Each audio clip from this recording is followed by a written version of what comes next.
messieurs, si vous voulez bien avoir la gentillesse de vous asseoir afin que nous puissions commencer cette réunion. Merci beaucoup.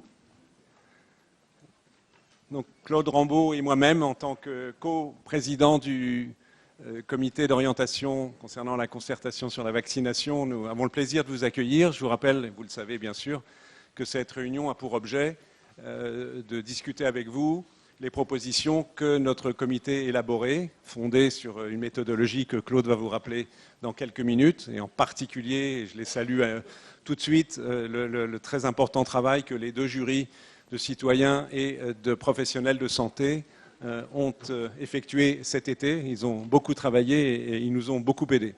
Donc avant d'entrer dans le vif du sujet, je voudrais simplement demander aux membres du comité d'orientation présents de très brièvement se présenter, que chacun sache qui a travaillé, sachant que donc ce comité était composé de 16 membres, et en gros 3 tiers, un tiers de représentants de la société civile, comme Claude, si je peux me permettre de vous qualifier ainsi, un tiers de spécialistes, de chercheurs du domaine des sciences humaines et sociales, et un tiers de médecins et de chercheurs en biologie ayant une compétence dans le domaine de la vaccination. Voilà, donc je vais commencer par Claude déjà. Bon, tout le monde vous connaît. Allez, hop, on passe directement à Anne. Il faut se lever. Anne Fagot-Largeau, du Collège de France. Clémentine Leclerrier, je suis maître de conférence à l'Université Paris-Descartes. En droit, pardon. Mélanie Heard, je suis déléguée générale de l'Institut pour la démocratie en santé. Hélène Fitzgerald, représentante de Fédération de parents d'élèves PEP. Merci. Jean-Louis Bensoussan, médecin généraliste près de Toulouse, et je siégeais au comité au titre du Collège de la médecine générale. Patrick Zilberman, professeur émérite à l'École des hautes études en santé publique. Pascal Durand, pour la FCPE, Fédération de conseils de parents d'élèves. Thierry May, infectiologue à Nancy, représentant de la SPILF et du CEMIT. Merci beaucoup. Nous allons entrer dans le vif du sujet avec la présentation des conclusions, avec premièrement une intervention de Claude Rambaud, en particulier sur la méthodologie qui a été utilisée pour mener ces travaux. Il s'agit d'une concertation citoyenne auquel ont été associés d'abord 2 jurys qui sont là, en tout cas certains de leurs représentants, un jury citoyen et un jury de professionnels de santé. Et je les remercie infiniment pour ceux qui ont pu se libérer d'être venus nous rejoindre aujourd'hui. Donc la concertation s'est passée en plusieurs étapes. Nous avons eu d'abord des rencontres, le professeur Alain Fischer et moi-même, dès le mois de mars, pour voir comment on allait conduire cette affaire, qui était assez délicate. Ensuite, il y a eu tout un processus qui a été mis en place. Il y avait notamment dans la lettre de mission de la ministre, quelques indications. Donc d'avril à juillet, nous avons demandé que soient conduites des enquêtes d'opinion sur la question de la vaccination. Ces enquêtes ont été communiquées aux jurys qui se sont réunis dans une première session début juillet.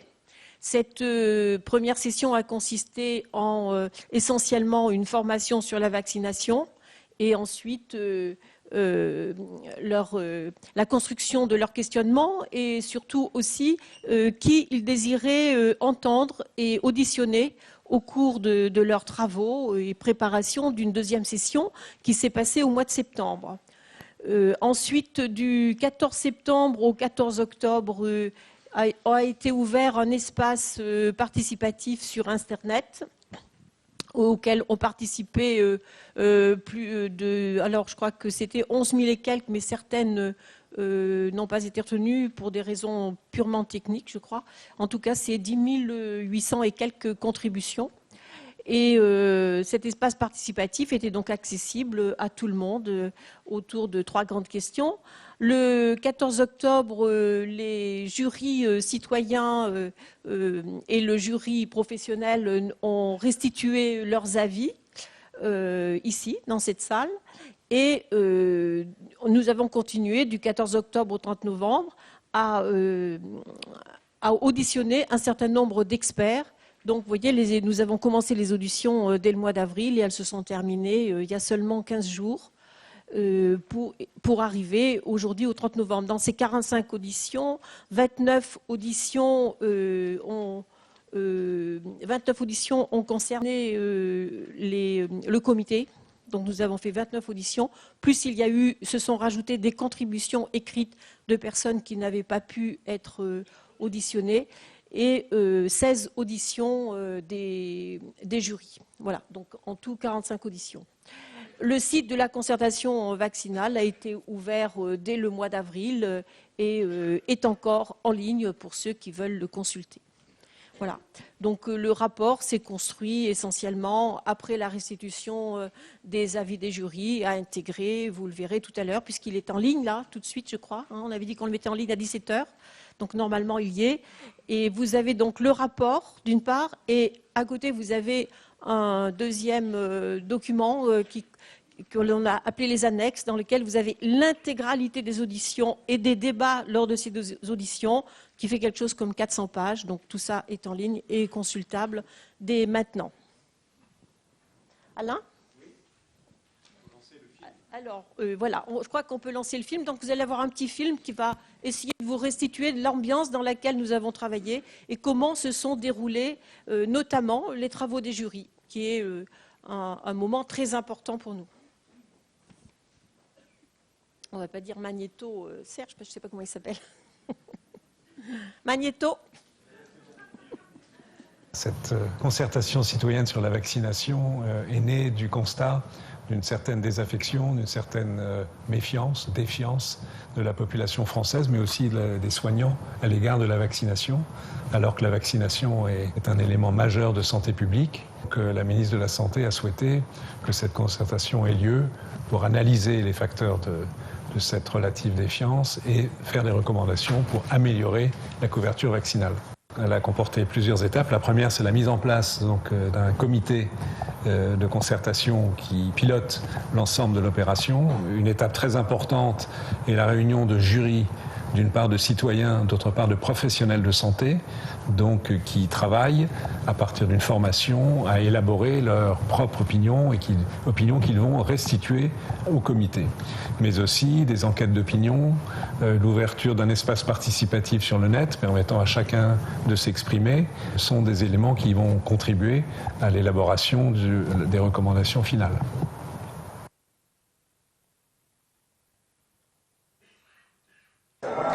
Alors, dans le cadre de cette concertation citoyenne, effectivement, on a besoin de deux regards croisés.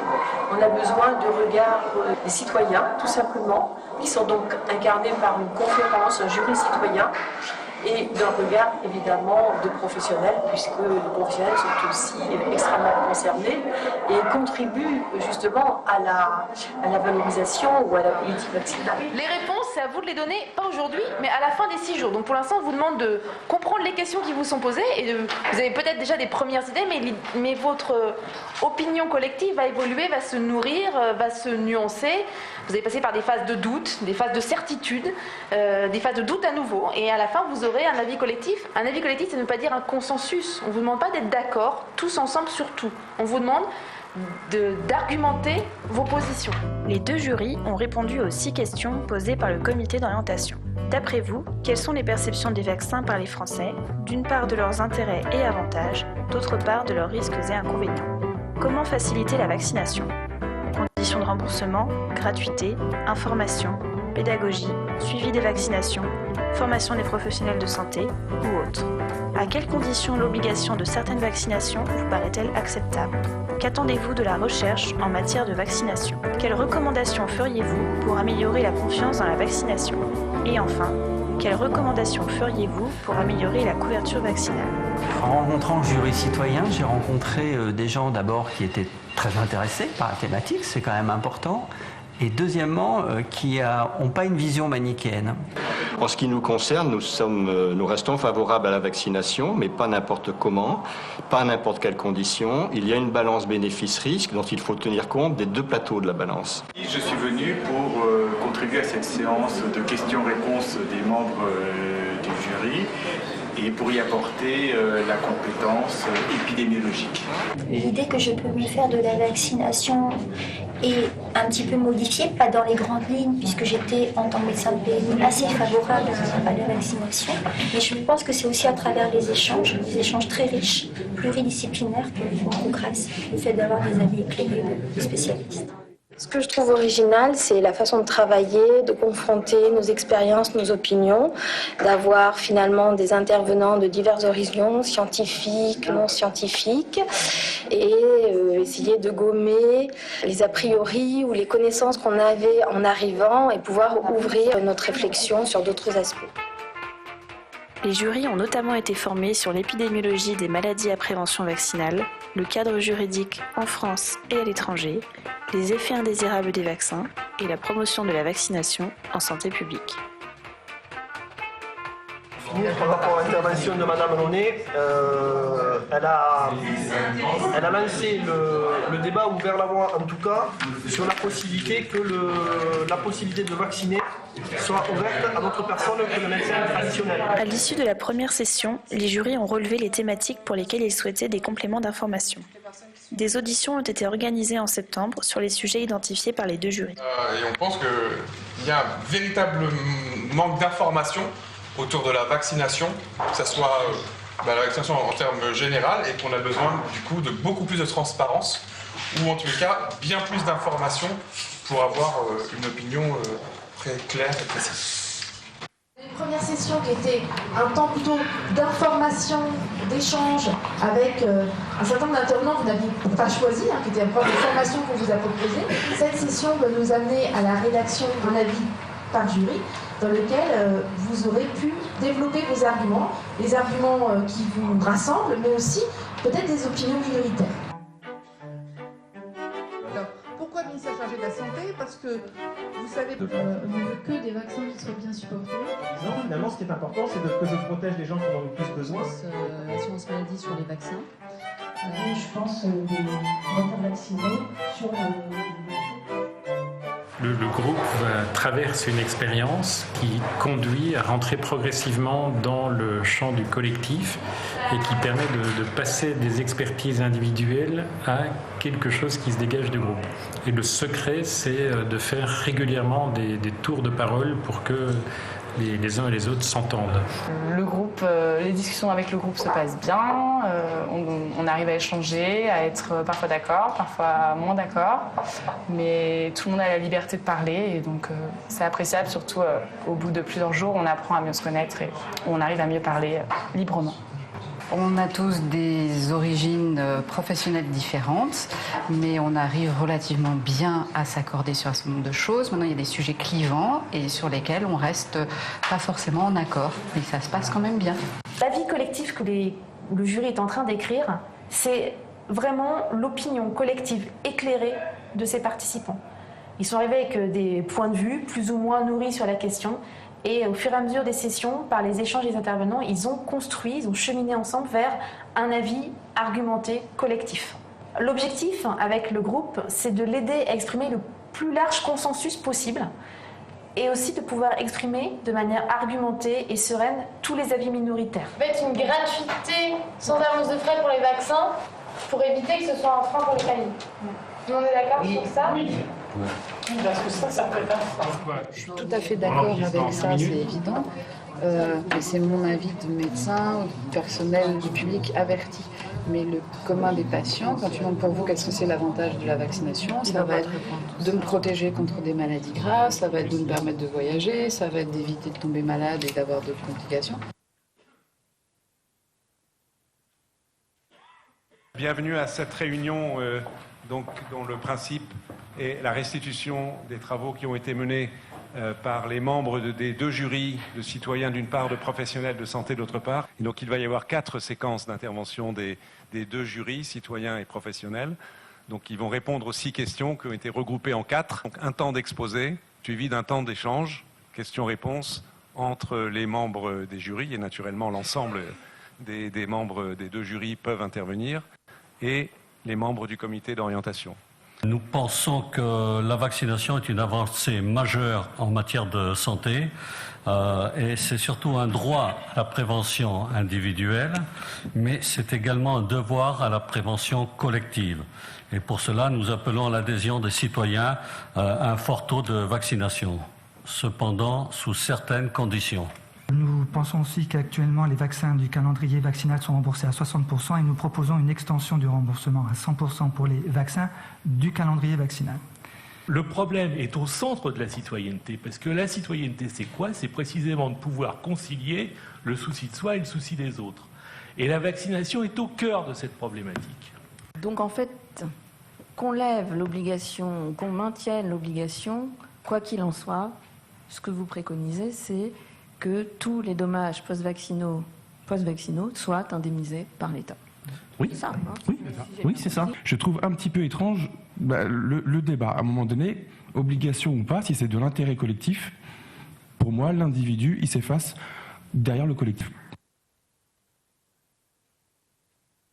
Alors l'espace participatif en ligne a été ouvert pour que chacun puisse apporter sa contribution à la démarche de concertation sur la confiance dans la vaccination. Dans cet espace, les contributions de chacun sont totalement anonymes. Chaque auteur dit très librement ce qu'il pense et ce qu'il peut apporter. Ensuite, lorsque cette plateforme sera fermée, l'intégralité des contributions seront lues, elles seront analysées et il y aura une restitution des contributions de la plateforme. L'espace participatif a permis de recueillir plus de 10 400 contributions sur un mois, soit près de 350 par jour.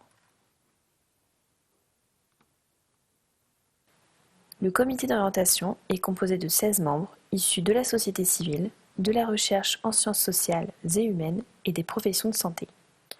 Le comité se sera réuni 14 fois depuis le mois d'avril et aura auditionné près de 30 experts. Le comité d'orientation pilote l'ensemble, a organisé les différentes étapes de cette concertation, recueille donc les éléments d'information et à partir de ces éléments d'information élabore ses propres recommandations.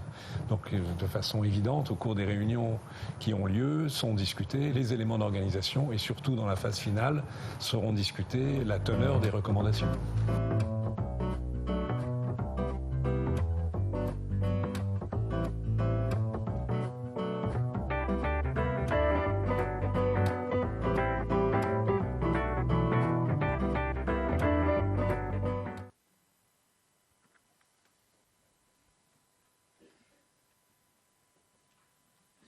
Je voudrais juste rajouter que dans les annexes, vous aurez aussi, bien entendu, les avis des deux jurys.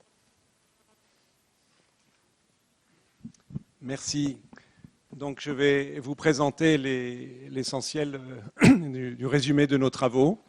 Avec, je me permets de montrer sur cette diapositive le plan, le sommaire de ce qui va vous être décrit avant que nous puissions avoir une discussion ensemble. Je pense que vous avez tous la copie des diapositives que je vais présenter maintenant.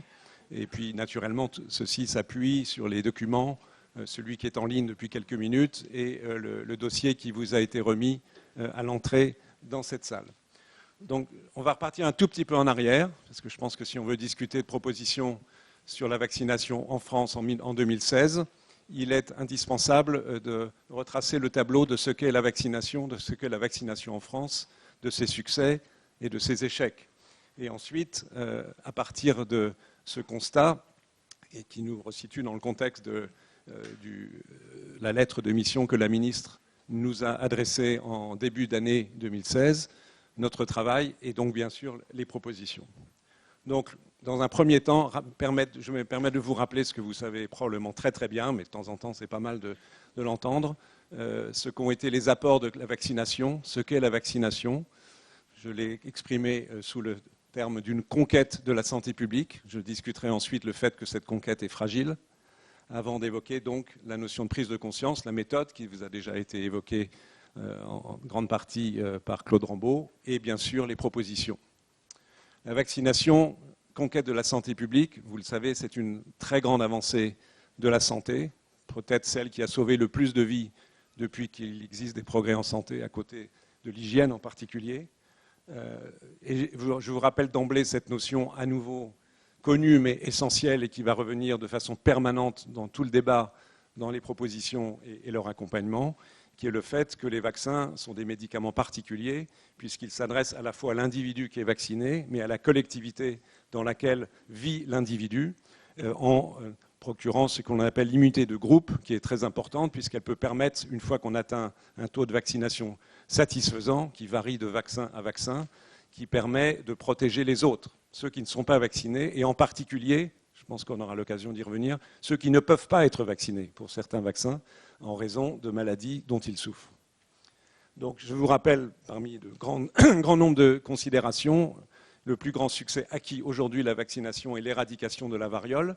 Incidemment, le vaccin contre la variole était un vaccin efficace, mais un vaccin qui avait des effets secondaires. C'était un vaccin vivant qui provoquait 1 fois sur 1000 des encéphalites. C'était un vaccin avec des effets secondaires sérieux.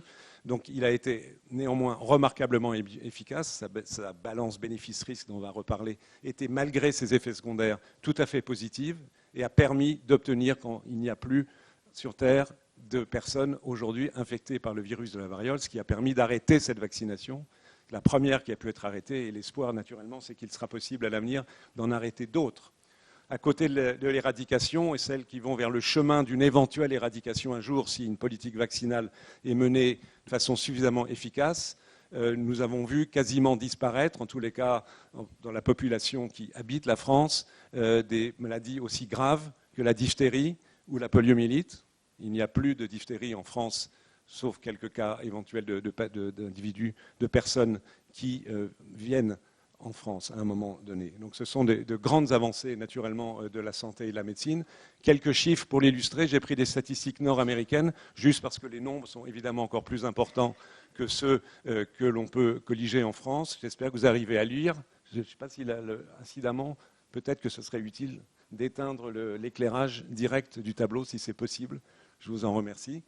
Donc vous pouvez peut-être lire que donc, ce sont des statistiques qui datent de 2002, qui sont un petit peu anciennes, mais qui gardent toute leur réalité. Vous pouvez lire que pour la poliomyélite, avant l'ère de la vaccination, il y avait aux États-Unis 16 000 cas de poliomyélite par an, comme le président Roosevelt, incidemment, qui a eu la poliomyélite. À partir de 2002, il n'y en a plus. Vous pouvez lire que pour la coqueluche, il y avait, avant l'ère de la vaccination, 147 000 cas de coqueluche, diminution à 8 000 en 2002. Pour la rougeole, 500 000 cas, il en reste 37 en 2002. C'est un peu difficilement être plus efficace. Diphtérie, 175 000 à 1 cas. Tétanos, 1300 à 22. Rubéole congénitale, 823 à 3. Et on pourrait continuer encore avec d'autres vaccins. Donc ce sont des succès extrêmement évidents de la vaccination qui ont sauvé un très grand nombre de vies de par le monde. Il y a quelques pays qui ont fait des statistiques. Je vous le suggère, il y a la référence dans le document du rapport. Par exemple, les Pays-Bas ont fait une étude épidémiologique extrêmement soigneuse pour essayer d'estimer le nombre de vies sauvées par les principaux vaccins qui sont donnés aux enfants. Et c'est un travail très sérieux dont je vous suggère la lecture. La référence est dans le rapport. Autrement dit, c'est ce qui permet de dire que la vaccination est une grande avancée de la santé publique. Mais en France, aujourd'hui, partiellement également dans le monde, cette conquête est fragilisée.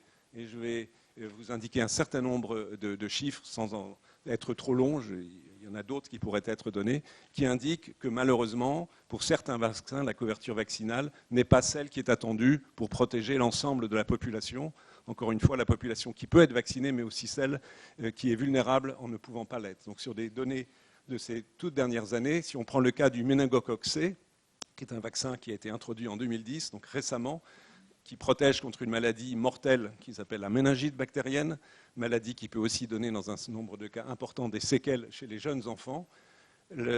Malgré l'introduction récente d'une vaccination et la mise de ce vaccin dans le calendrier vaccinal chez les nourrissons et des tentatives de rattrapage chez les personnes plus âgées, vous pouvez lire, je l'espère, que le taux de couverture n'est que de 70% des enfants à l'âge de 2 ans. Il chute à 32% à l'âge de 14 ans et 7% à l'âge de 20 à 24 ans. Et vous verrez tout à l'heure les conséquences de ces chiffres insuffisants de vaccination. Autre exemple, le vaccin ROR, rougeole, rubéole, oreillon. Le taux d'enfants qui reçoivent la deuxième dose de vaccin, au niveau de la première dose, la couverture est à peu près suffisante. Au niveau de la deuxième dose, elle est seulement de 77%, donc ce qui est tout à fait insuffisant pour obtenir une protection complète de la population. Les rappels concernant la coqueluche, l'hépatite B, j'aurais pu mettre aussi diphtérie, polio, etc. Vous voyez que les taux pour la coqueluche, seulement 70% à 15 ans des adolescents ont reçu le rappel qui est prévu dans le calendrier vaccinal. Pour l'hépatite B, c'est seulement 43% à 15 ans, c'est encore moins bon. Donc une fraction non négligeable de la population est exposée. De façon estimée, là les données sont moins précises, mais chez les sujets immunodéprimés, donc des personnes par exemple qui ont eu chimiothérapie pour des cancers ou des maladies auto-immunes, ont des traitements immunosuppresseurs, qui sont à risque d'autres maladies infectieuses, il est très utile qu'ils soient vaccinés contre le pneumocoque à l'âge adulte, de façon répétée. Et il était estimé qu'actuellement le taux de couverture dans cette population n'est que de 30%.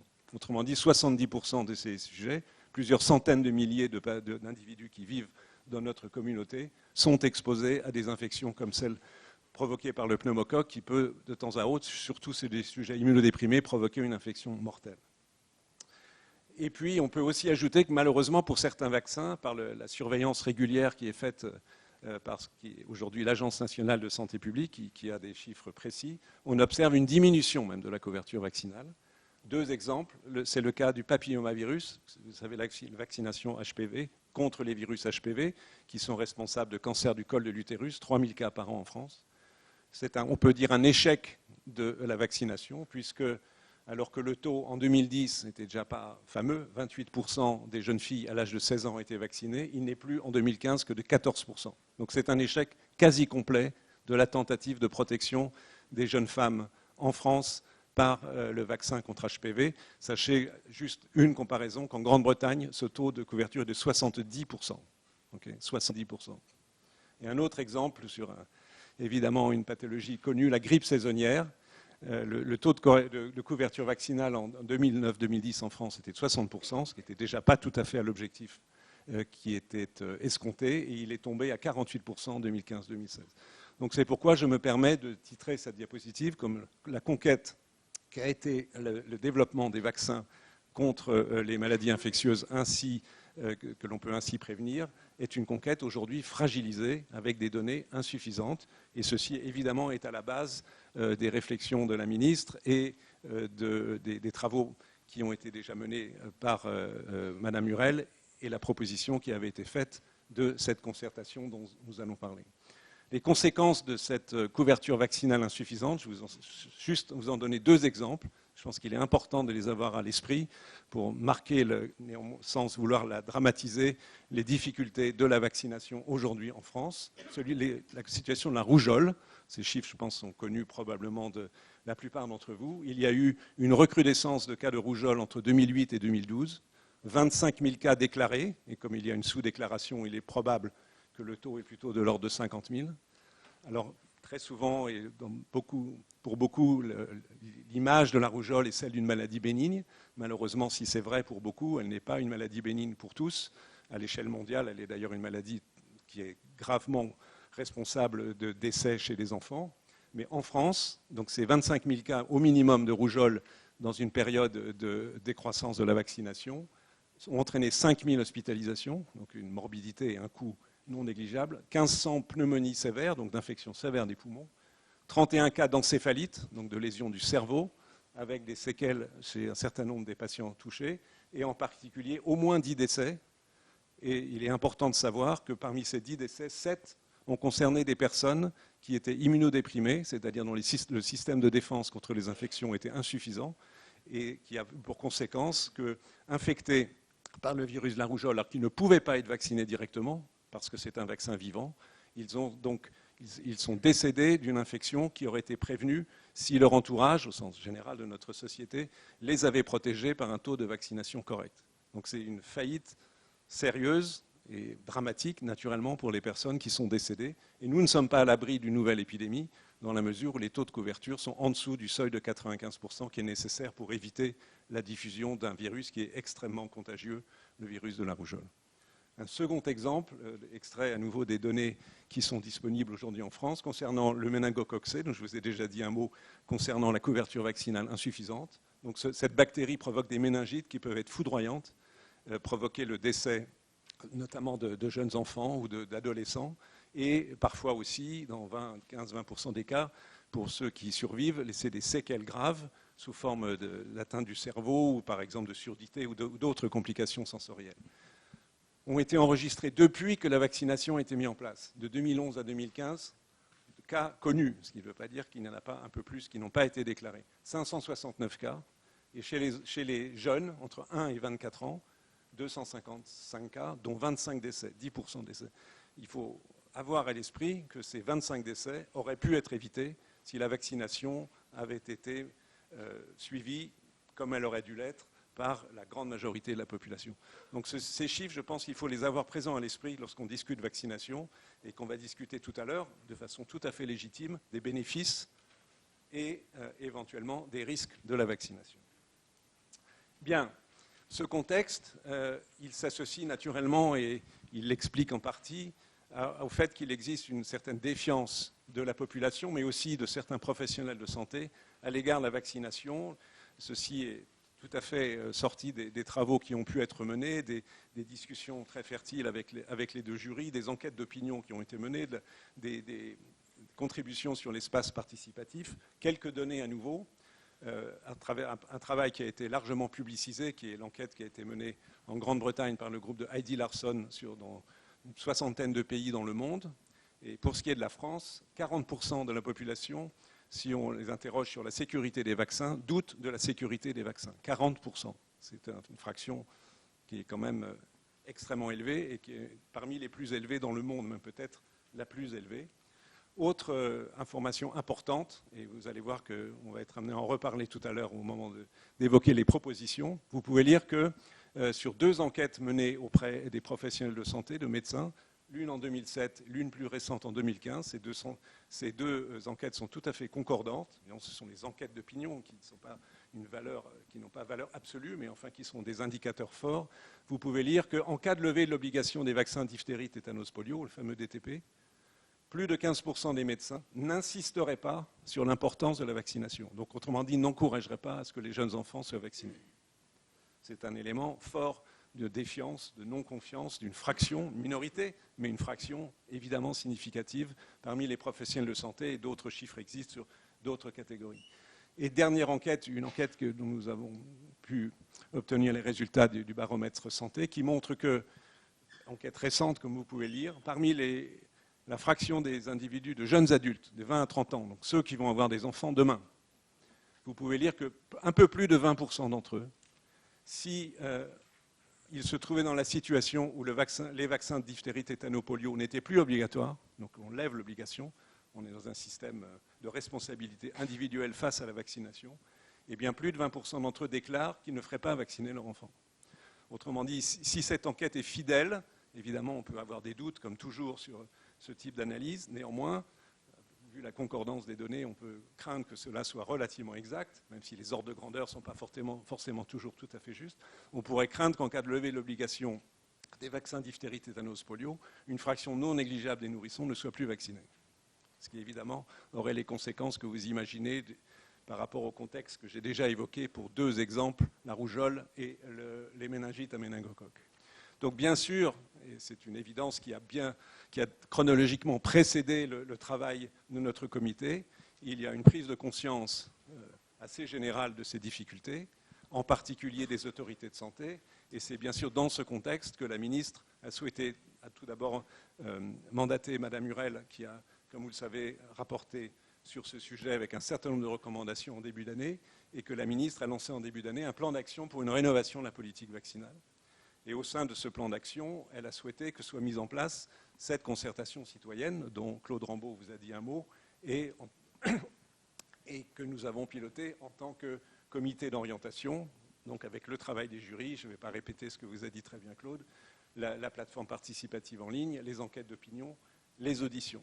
Juste dire un mot, il y a là quand même une relative originalité d'une démarche, il est relativement peu classique que face à une difficulté, on fasse appel à tentative d'éclairer la réflexion de citoyens de ce pays, de professionnels de santé de ce pays, pour qu'ils puissent contribuer, après avoir été formés, à réfléchir collectivement, à faire des propositions qui puissent s'intégrer dans une réflexion qui, in fine, aide l'action publique.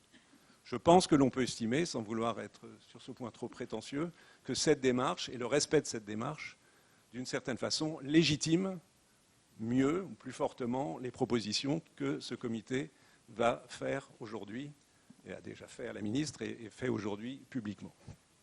Donc, fondées sur ces travaux, les propositions qui vont être évoquées dans un instant ont pour but évidemment de répondre aux deux questions, aux deux problèmes qui ont été évoqués. Comment améliorer la confiance en la vaccination? On va voir les éléments d'analyse d'abord, et comment améliorer la couverture vaccinale. Les éléments d'analyse de l'origine de la défiance. À l'aide à nouveau des contributions, en particulier des deux jurys et d'autres contributions, nous avons, semble-t-il, réussi à identifier un assez grand nombre d'éléments de défiance, certains qui ne sont pas spécifiques à notre pays, d'autres qui sont spécifiques à notre pays. Les premiers sont de nature sociologique, les deuxièmes sont de nature matérielle et les troisièmes sont de nature contextuelle. L'affaire est assez pluricausale, plurifactorielle, je vais trouver le plus l'adjectif, et probablement, et à géométrie variable d'ailleurs en fonction des personnes, de leur contexte socio-professionnel, etc., de leur histoire personnelle, ces facteurs interviennent. Donc, sans être trop long, je les évoque brièvement. Un premier qui ressort très clairement, malheureusement, c'est une réalité qui a des éléments d'explication, c'est une certaine défiance, qui n'est évidemment pas complète, mais une certaine défiance à l'égard des autorités politiques, et également d'autres acteurs importants de la vaccination. Je pense évidemment à l'industrie du médicament, mais je pense aussi aux acteurs de la santé, que sont les professionnels de la santé. Défiance dans un certain contexte du pays et liée, je le mentionnerai dans un instant, à un certain nombre de difficultés observées dans le domaine de la santé publique en France au cours de ces dernières années. Un deuxième point qui est complètement paradoxal, mais qui est une évidence, c'est que la vaccination est victime de son succès. Pourquoi se vacciner contre des maladies qui n'existent plus? Il n'y a plus de cas de diphtérie, pourquoi faut-il se vacciner contre la diphtérie? On voit rarement autour de nous, même s'ils existent, mais ils sont quand même suffisamment peu nombreux pour qu'à l'échelle individuelle, on ne les connaisse pas. Pourquoi se vacciner contre la rougeole, alors que la rougeole, bon, ça n'existe pas, ou c'est une maladie bénigne, etc., etc. Donc le succès de la vaccination en soi joue contre la perception du risque par la population. Pardon, oui, il fallait le dire plus tôt. Merci Claude d'être intervenu avant qu'il ne soit trop tard. Deuxième sujet. Troisième point, les adjuvants.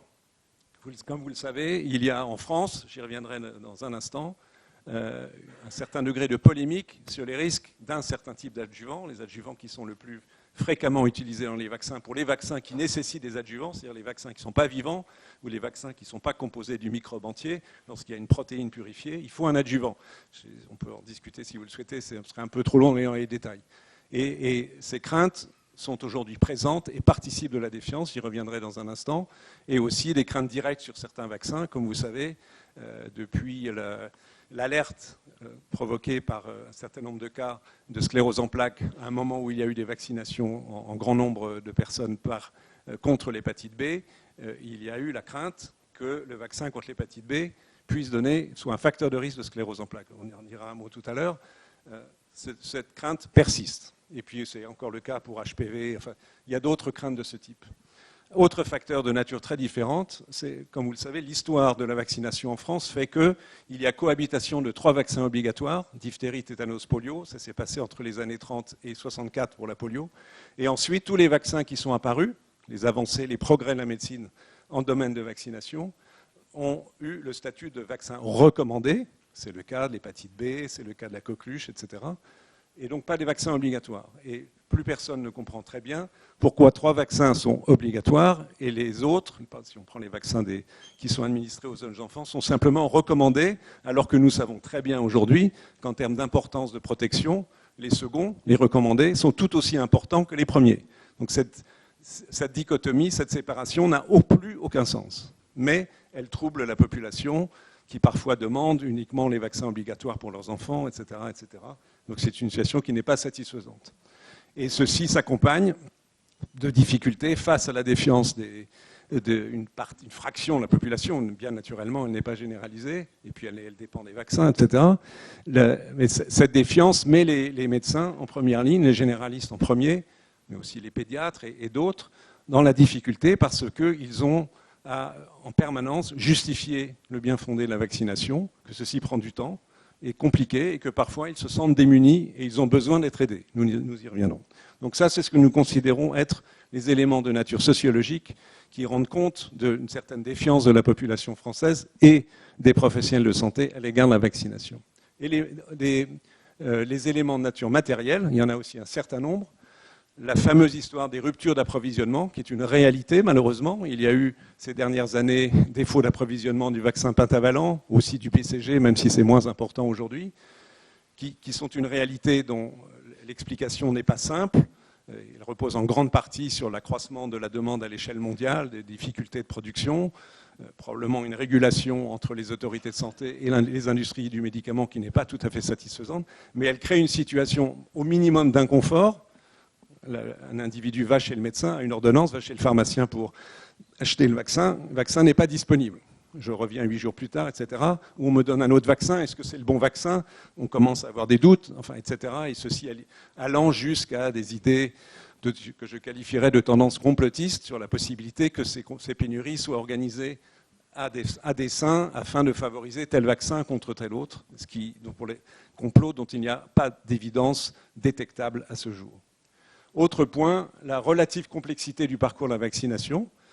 Pour être vacciné, il faut aller chez le médecin, avoir une ordonnance, aller chez le pharmacien, retourner chez le médecin, se faire vacciner. C'est le schéma classique en 3 étapes qui est comme un peu long et lourd pour une pratique assez simple. Donc on peut imaginer de la simplifier et on peut aussi considérer que de temps en temps, cela participe d'une certaine inertie des personnes, des familles à l'égard de la vaccination qui n'ont pas envie de s'embêter, de perdre éventuellement plusieurs heures pour poursuivre ce parcours. Le manque d'informations sur le statut vaccinal des patients, à part les enfants, les jeunes enfants qui ont un carnet de santé, plus personne n'a un carnet de santé.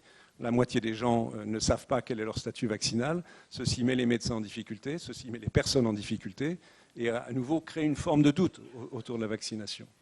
La relative complexité du calendrier vaccinal, ça, malheureusement, elle ne se simplifiera pas et elle continuera d'évoluer en fonction des progrès de la santé, mais c'est vrai que les adaptations successives prennent du temps à être intégrées, à être bien mises en œuvre et c'est objectivement un facteur qui peut être une gêne et source de doute sur la vaccination, en sachant en plus qu'il y a les spécificités des patients dont j'ai déjà dit un mot, qui ont des maladies chroniques, qui ont besoin de schémas vaccinaux particuliers et plus complexes. Et enfin, même si c'est relativement marginal, je pense qu'on ne peut pas écarter qu'un obstacle soit lié au coût de la vaccination, au moins pour un d'entre eux, le vaccin contre les papillomavirus, qui est le vaccin le plus cher sur le marché aujourd'hui, pour lequel le reste à charge, c'est-à-dire ce que les familles ont à payer, ou directement ou via le recours aux mutuelles, est de l'ordre de 80 € pour une vaccination. 80 €, c'est une somme non négligeable, quand on sait qu'aujourd'hui, une fraction de la population, on a encore lu dans un travail qui a été rapporté ce matin, une fraction non négligeable de la population renonce à des soins. Donc on peut imaginer que les personnes qui renoncent à des soins renoncent encore peut-être plus facilement à la vaccination. Enfin, les éléments de contexte qui sont plutôt français.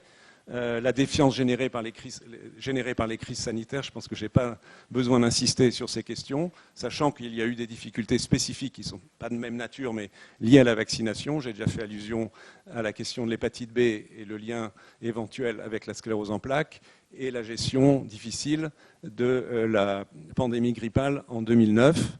Et l'exclusion des médecins du système de vaccination qui n'a probablement pas facilité l'association des médecins à la confiance et à la pratique de la vaccination. Un autre point qui est sensible, qui pose problème sur un plan de la réflexion, c'est que, comme vous le savez, et ceci en soi n'est pas discutable, simplement il faut en tirer les conséquences, c'est que des personnes atteintes de sclérose en plaques, il manque un S à plaques, pardon, qui ont chronologiquement développé leur sclérose en plaques après qu'un vaccin contre l'hépatite B ait été administré, ont été indemnisés sans recours à une justification de démonstration de cause à effet scientifique, mais sur simplement des éléments de présomption.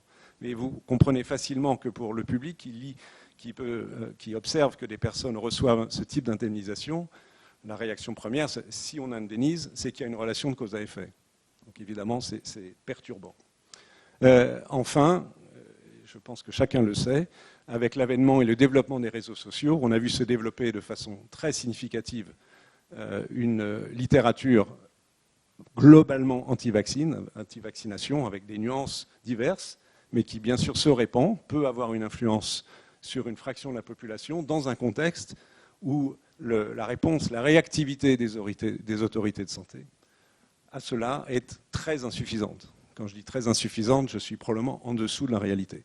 Donc là, nous avons une difficulté qui est que la parole dans les réseaux sociaux, parfois dans les médias, mais les médias, les choses sont nettement plus nuancées, heureusement, mais en tous les cas au niveau des réseaux sociaux, est une parole absolument déséquilibrée entre des opinions et la connaissance la mieux décrite possible à l'égard de l'importance de la vaccination qui n'apparaît pas dans ces réseaux sociaux. Évidemment, ce n'est pas un facteur favorable à la vaccination.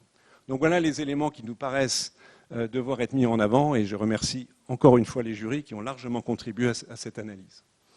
Alors avant d'arriver aux propositions, j'espère que je ne suis pas trop long. Si, je suis trop long. Si, je suis un peu trop long, mais bon, je pense que c'est néanmoins important. Je voudrais dire un mot d'un sujet extrêmement sensible. Est-ce qu'il existe une controverse scientifique sur l'innocuité et l'efficacité des vaccins? Rappel, les vaccins sont des médicaments. Évidemment, une notion extrêmement importante, des médicaments particuliers, puisque pour beaucoup d'entre eux, produits par des systèmes biologiques qui ont des contraintes particulières de production, de sécurité. Et comme tout médicament, ils font l'objet en médecine d'une analyse bénéfice-risque. Il n'y a pas de médicament qui échappe à cette règle, et c'est ainsi que tous les médicaments sont évalués avant la mise sur le marché, etc. Un médicament, donc un vaccin, un certain type de bénéfice, évite d'avoir la poliomyélite, évite d'avoir le tétanos, etc. Et éventuellement a des risques. Et dans quelques cas, il y a des risques avérés qui sont rares, mais qui existent. Donc on ne peut pas imaginer de raisonner autrement lorsqu'on réfléchit à quels vaccins sont utiles, quels vaccins il faut préconiser pour les enfants ou à l'âge adulte, sans tenir compte de cette analyse bénéfice-risque. Il n'y a pas de produit sans risque. Malheureusement, le monde n'est pas ainsi fait. Et à partir du moment où on discute de risque, on arrive dans une affaire qui devient de plus en plus délicate, parce que lorsque survient un événement médical après une vaccination, chronologiquement, dans les jours, les heures, les jours, les semaines qui suivent, ça peut être un événement secondaire ou un effet indésirable. Un événement secondaire, c'est un événement qui chronologiquement suit la vaccination, mais n'a pas de relation de cause à effet. Et statistiquement, si vous vaccinez 10 millions de personnes, il est évident que dans les semaines qui suivent, un certain nombre d'entre eux vont développer de tel ou tel type de maladie, auto-immune, inflammatoire ou autre. Un effet indésirable est une conséquence directe de la vaccination, et il existe quelques situations où, indiscutablement, la vaccination est responsable d'effets indésirables, parfois d'un effet indésirable sévère, mais qui sont très rares. On peut très brièvement en évoquer. Il y a la survenue d'une maladie particulière, ce qu'on appelle la narcolepsie, où les gens tombent brutalement en sommeil chez quelques personnes, en petit nombre, mais qui ont reçu un certain type de vaccin antigrippal. Il y a des cas très rares de polyradiculonévrite observés après également vaccination antigrippale, et d'ailleurs à mettre en balance avec le risque en situation d'infection par le même virus. Mais ces cas sont limités. Ils existent, il y a les accidents allergiques, il y a les complications infectieuses des vaccins vivants chez les sujets immunodéprimés. Mais à nouveau, il faut bien sûr évaluer la balance bénéfice-risque. En France, il y a deux situations aujourd'hui extrêmement sensibles, donc alimentant des polémiques, contribuant à la défiance. Il y a l'effet supposé des adjuvants aluminiques susceptibles de provoquer un syndrome de fatigue chronique via une myofasciite à macrophage. Et il y a l'éventuelle dangerosité de la vaccination contre l'hépatite B susceptible de provoquer la sclérose en plaques. Je voudrais faire remarquer, ce n'est pas inintéressant, même si ce n'est pas tout à fait chronologiquement superposable, qu'en Grande-Bretagne, pays voisin, il y a eu deux craintes du même type, mais qui ne concernent pas les mêmes vaccins. Donc la relate, c'est vérité en deçà des Pyrénées, au-delà des Pyrénées. Ça rappelle un peu Pascal, mais je pense que ceci doit amener à avoir quelques éléments de réflexion. Je vous rappelle qu'en Grande-Bretagne, il y a eu polémique autour du risque de provoquer par la vaccination contre la coqueluche des encéphalites, et il y a eu plus récemment une affaire qui a défrayé la chronique et qui n'est pas tout à fait terminée, notamment aux États-Unis aujourd'hui, qui est le risque que le vaccin contre la rougeole provoque l'autisme. Donc vous ne voyez pas les mêmes questions dans les deux pays, ce qui paraît un tout petit peu curieux. Qu'en est-il? Il est impossible d'avoir une vision définitive et stable, complète de ces questions. Néanmoins, je pense qu'en étant très prudent sur l'expression, et si on regarde l'ensemble des publications scientifiques, l'avis de l'Organisation mondiale de la santé, en France, l'avis des différentes académies qui se sont prononcées sur ces questions, enfin, bref, la littérature scientifique ne permet pas aujourd'hui de démontrer l'existence d'un lien entre vaccination contre l'hépatite B et sclérose en plaques. Ce qui ne veut pas dire qu'il n'y a pas de lien. C'est toujours l'interprétation doit être extrêmement prudente. Mais il n'y a pas de lien démontré. Ce qui veut dire que même s'il y avait un risque, il est extraordinairement faible par rapport aux bénéfices. Et il en est de même pour les sels d'aluminium. Je passe sur l'autisme et la rougeole, où là, on est carrément dans l'escroquerie admise par la personne qui avait mis en avant cette proposition. Donc je permets d'évoquer ces points qui sont importants et qui sont le reflet de l'analyse des données scientifiques telles qu'elles sont disponibles à l'échelle mondiale. Alors j'en arrive au vif du sujet, je suis désolé d'être un peu en retard, bon, on va y arriver.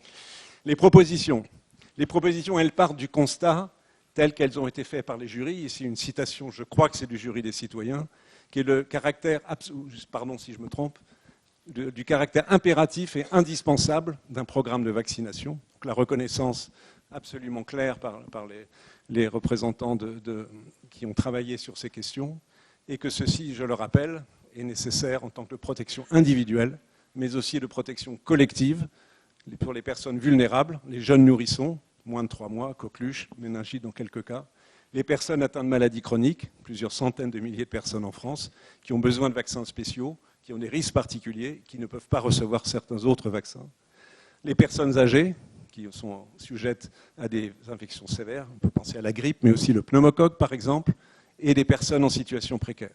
Donc la vaccination, ce n'est pas une affaire individuelle, c'est l'affaire d'une société collective qui doit intégrer ces personnes vulnérables. Et ceci a été très bien rappelé par les deux jurys. Notre proposition première, c'est la ligne qui suit, c'est que si nous voulons aller dans ce sens d'un programme de défense et d'extension de la vaccination en France, parce que c'est une mesure de protection contre des maladies mortelles, implique un engagement ferme et résolu de l'État et bien sûr des autorités de santé et ensuite de tous les acteurs de la santé et y compris les associations de patients, de toute notre société dans la mesure du possible. Et cet engagement doit être ferme et durable. Ce n'est évidemment pas une affaire qui peut se régler en 3 mois. Ce sont des années de travail qui sont pour nous tous pour essayer de faire progresser la vaccination en France. Concrètement, nous pensons que 5 types de propositions doivent être faites pour améliorer la confiance en la vaccination. La première, et qui est très importante, et qui a été très bien relayée à nouveau par les jurys et aussi dans des contributions autres, c'est l'exigence citoyenne de transparence. Transparence des acteurs, transparence des données. Ce n'est pas sur le même plan, mais ceci est absolument essentiel. Donc, cela a fait référence aux déclarations d'intérêt, à l'appréciation très, très rigoureuse des éventuels conflits d'intérêts des personnes intervenantes dans les prises de décision. C'est une affaire qui doit être très sérieusement traitée. Je sais qu'aujourd'hui, les agences de santé françaises sont absolument dans cet état d'esprit, mais ça doit être évident pour tout le monde et qu'il n'y ait pas de doute, afin de ne pas mettre en cause des décisions de façon erronée. Transparence des données. Sur ce plan, il y a une avancée importante qui n'a pas été très clairement repérée, mais l'Agence européenne du médicament, du médicament, donc ça déborde la vaccination, mais ça implique la vaccination, demande aujourd'hui aux industriels la publication de leurs données. Je pense que c'est une avancée importante vers une situation plus transparente et qui devrait lever un certain nombre d'interrogations suggérées par des informations non révélées qui contribuent à progresser dans ce sens. Et au-delà de cela, il est évidemment essentiel qu'à travers l'information, tout ceci se fasse dans des conditions de validation satisfaisantes et qu'à tous les niveaux d'intervention, on respecte cette notion de distinction entre les éventuelles positions personnelles des individus liées à la façon dont ils travaillent et les opinions, surtout les décisions en matière de vaccination. Deuxième point qui nous paraît essentiel, c'est l'information, l'écoute, la pédagogie et la communication. Cela fait un ensemble assez conséquent, mais qui nous paraît crucial. Je crois qu'il faut dire les choses ainsi. Il est nécessaire que des sources d'information indiscutables, donc qui soient sous le contrôle d'autorités validantes et à nouveau transparentes et claires et indépendantes, puissent apporter les informations nécessaires, d'une part à la population, d'autre part aux professionnels de santé.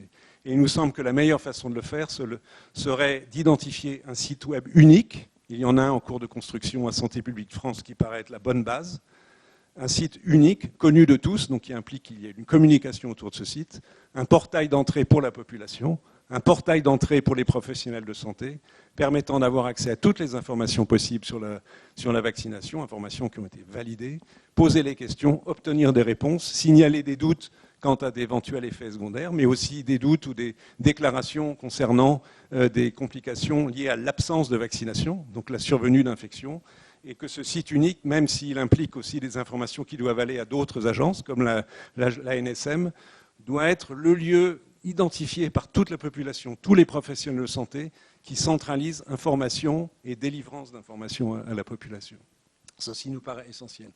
Dans l'information et la pédagogie, l'école nous paraît absolument centrale. En fait, l'école intervient de deux façons.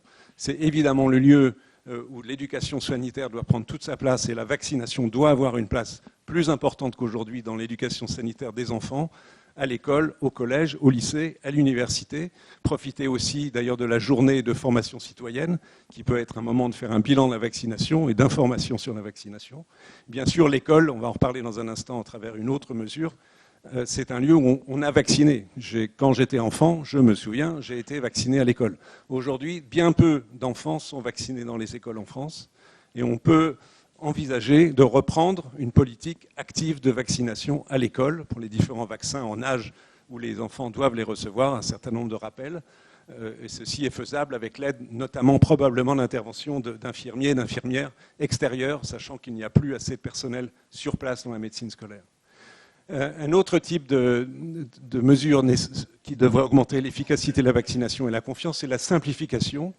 Simplification du parcours, permettre aux pharmaciens dans certaines conditions de vacciner, je n'entre pas dans trop de détails pour ne pas être trop long, permettre aux médecins dans certaines conditions d'avoir des vaccins dans un réfrigérateur, dans leur cabinet, ce qui évite que la personne ait ensuite à aller chez le pharmacien, qu'on vaccine à l'école, qu'on vaccine dans la médecine du travail, qu'on vaccine dans tous les lieux de vie, qu'on favorise la vaccination dans les centres diagnostiques où viennent par exemple les personnes qui sont à risque ou cherchent un diagnostic d'une infection hépatique, par le VIH par exemple, dans tous les lieux de santé susceptibles d'accueillir des personnes en situation d'être vaccinées. Donc favoriser une politique très large de diffusion de la vaccination. Et bien sûr, cela doit s'associer à la mise en place de ce fameux carnet de santé électronique pour la vaccination qui permet au patient lui-même et au médecin ou au soignant qui va le vacciner d'avoir l'information exacte sur l'état des vaccinations de l'individu, de suivre ces vaccinations, de prévoir les vaccinations à venir, par exemple, encore une fois, les problèmes difficiles pour les patients atteints de maladies chroniques. Et aussi, cet outil peut servir, dans un second temps, de registre d'outils de travail épidémiologique. Donc il est temps que ce carnet de vaccination électronique, à notre avis, soit mis en place. C'est une proposition. Il faut savoir qu'il y a une expérimentation en région Rhône-Alpes, Auvergne, qui montre que cette disposition peut être efficace. J'ai oublié, excusez-moi, la disponibilité des vaccins. C'est un problème difficile, je l'ai déjà évoqué, mais il y a des pistes de réflexion, je pense, dans la façon dont, dans la politique des achats des vaccins. On peut par exemple s'interroger sur l'intérêt d'avoir une politique centralisée d'achat de tous les vaccins, comme c'est le cas en Grande-Bretagne, qui permettrait sans doute de réduire un peu le coût et peut-être de limiter les risques, certainement pas les abolir, il ne faut pas être naïf, mais limiter dans une certaine mesure les risques de pénurie. Et par ailleurs, avoir une politique d'information concertée sur ces questions. Dans le document est plus disert sur cette question, je ne veux pas être trop long. Un cinquième point, c'est aider les professionnels de santé, qui l'ont dit très très bien dans leur jury, dans leur travail autour de la vaccination, les soutenir par une meilleure formation pendant les études, sur la connaissance des vaccins, sur la façon de s'entretenir avec les patients de la vaccination, et aussi formation continue. Évidemment, ceci est absolument essentiel dans les différents parcours de formation continue, que ce soit ceux des médecins, des infirmiers, des pharmaciens, des sages-femmes, bref, toutes les professions de santé qui sont amenées à vacciner. C'est une action qui doit être menée avec détermination et rapidement, qui peut avoir des effets bénéfiques. Et je suis absolument convaincu, les médecins des jurys et les autres, d'ailleurs professionnels de santé du jury nous l'ont très bien dit, qu'ils en attendent beaucoup en termes de facilitation de leur vie professionnelle au contact des patients pour pouvoir vacciner. La recherche est évidemment un élément important. La recherche a déjà permis de grands progrès. Il y a de nouveaux vaccins qui sont apparus récemment, méningocoque B, la dengue. Et il y a plein de projets en cours, vous lirez ça dans le texte, je ne veux pas être trop long, tout le monde a à l'esprit des maladies pour lesquelles nous aimerions tous qu'un vaccin existe, HIV, paludisme, de meilleurs vaccins contre la grippe, des vaccins contre les bactéries résistantes aux antibiotiques, qui est une piste de recherche très importante. Je pourrais en citer des dizaines d'autres. Et il y a de nouvelles méthodologies, je ne vais pas entrer dans les détails, qui permettent d'avancer dans ce sens. La recherche sur les adjuvants, trouver de nouveaux adjuvants qui doivent s'adapter à chaque type de vaccin, améliorer encore l'efficacité, réduire les effets secondaires, au moins ceux qui existent localement. La recherche sur les méthodes de vaccination par voie transcutanée, par des patchs, par voie intradermique. La recherche, il y en a d'autres, mais juste évoquer la plus importante, c'est la recherche en sciences humaines et sociales, qui existe, et heureusement nous avons bénéficié de plusieurs de ces acteurs au sein du comité qui ont permis de réfléchir à ces questions. Recherche concernant la perception, bien sûr, par les citoyens, par les professionnels de santé de la vaccination et comment elle évolue au cours du temps. Réflexion sur les politiques de santé, réflexion sur les politiques des industriels, recherche après tout sur la mise en place, espérons, de propositions que nous pouvons faire et une approche multidisciplinaire des différents types de chercheurs, anthropologues, sociologues, historiens et aussi en collaboration avec des biologistes et médecins, etc., doit être encore développée et sera certainement bénéfique au développement de la vaccination. Dernier point, mais probablement le plus important, c'est la situation actuelle du statut des vaccins. Je l'ai déjà dit tout à l'heure, aujourd'hui, il y a une coexistence entre 3 vaccins obligatoires, diphtérie, tétanos et polio, et tous les autres vaccins du calendrier vaccinal, 8 pour les jeunes enfants, hépatite B, hémophilus, coqueluche, pneumocoque, rougeole, oreillon, rubéole, qui sont recommandés mais pas obligatoires, alors qu'ils sont tout aussi importants.